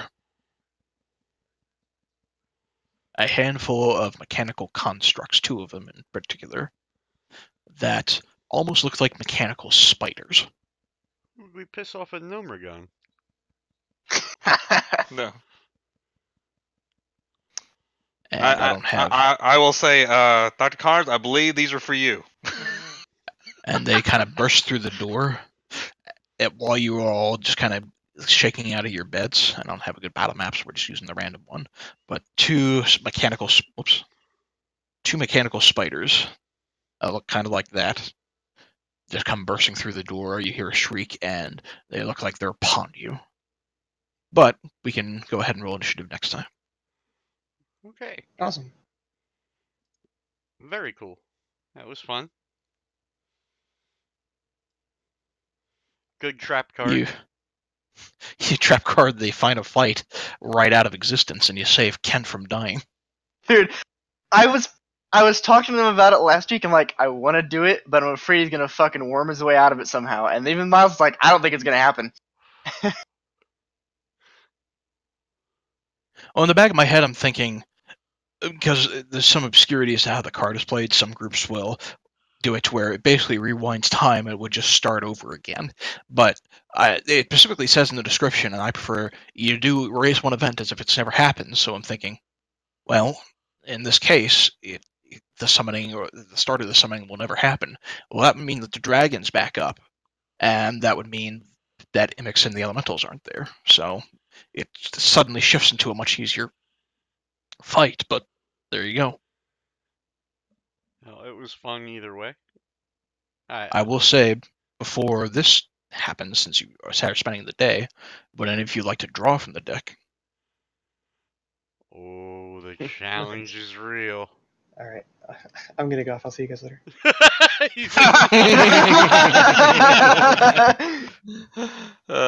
I would assume that means Dr. Connors is a no. Yeah, I'm gonna pass. I have to take it. I'm drawing a card. Are you really? Okay. Oh, what did you draw? Ruin. Why is this thing not zooming in?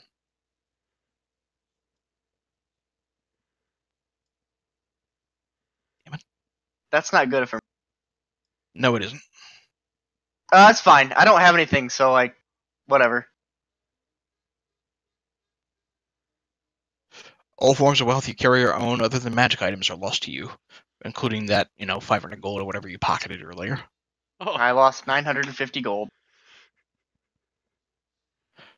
Portable property advantages, businesses, buildings, and land you own are lost in a way that alters reality. At least any documentation that proves you should own something also disappears. So I just lost gold, and that's it. And whatever you owned If back you had in any Manzo property or Brands? anything. I Yeah. didn't own anything. At that point, you didn't, so. Sure. All right. That was- Anybody else want to draw? No. I'm gonna pass. All right. I had my fun with that thing. I'm good with it now. All right, it's been fun. Night, guys. Night. All right. Night. Night.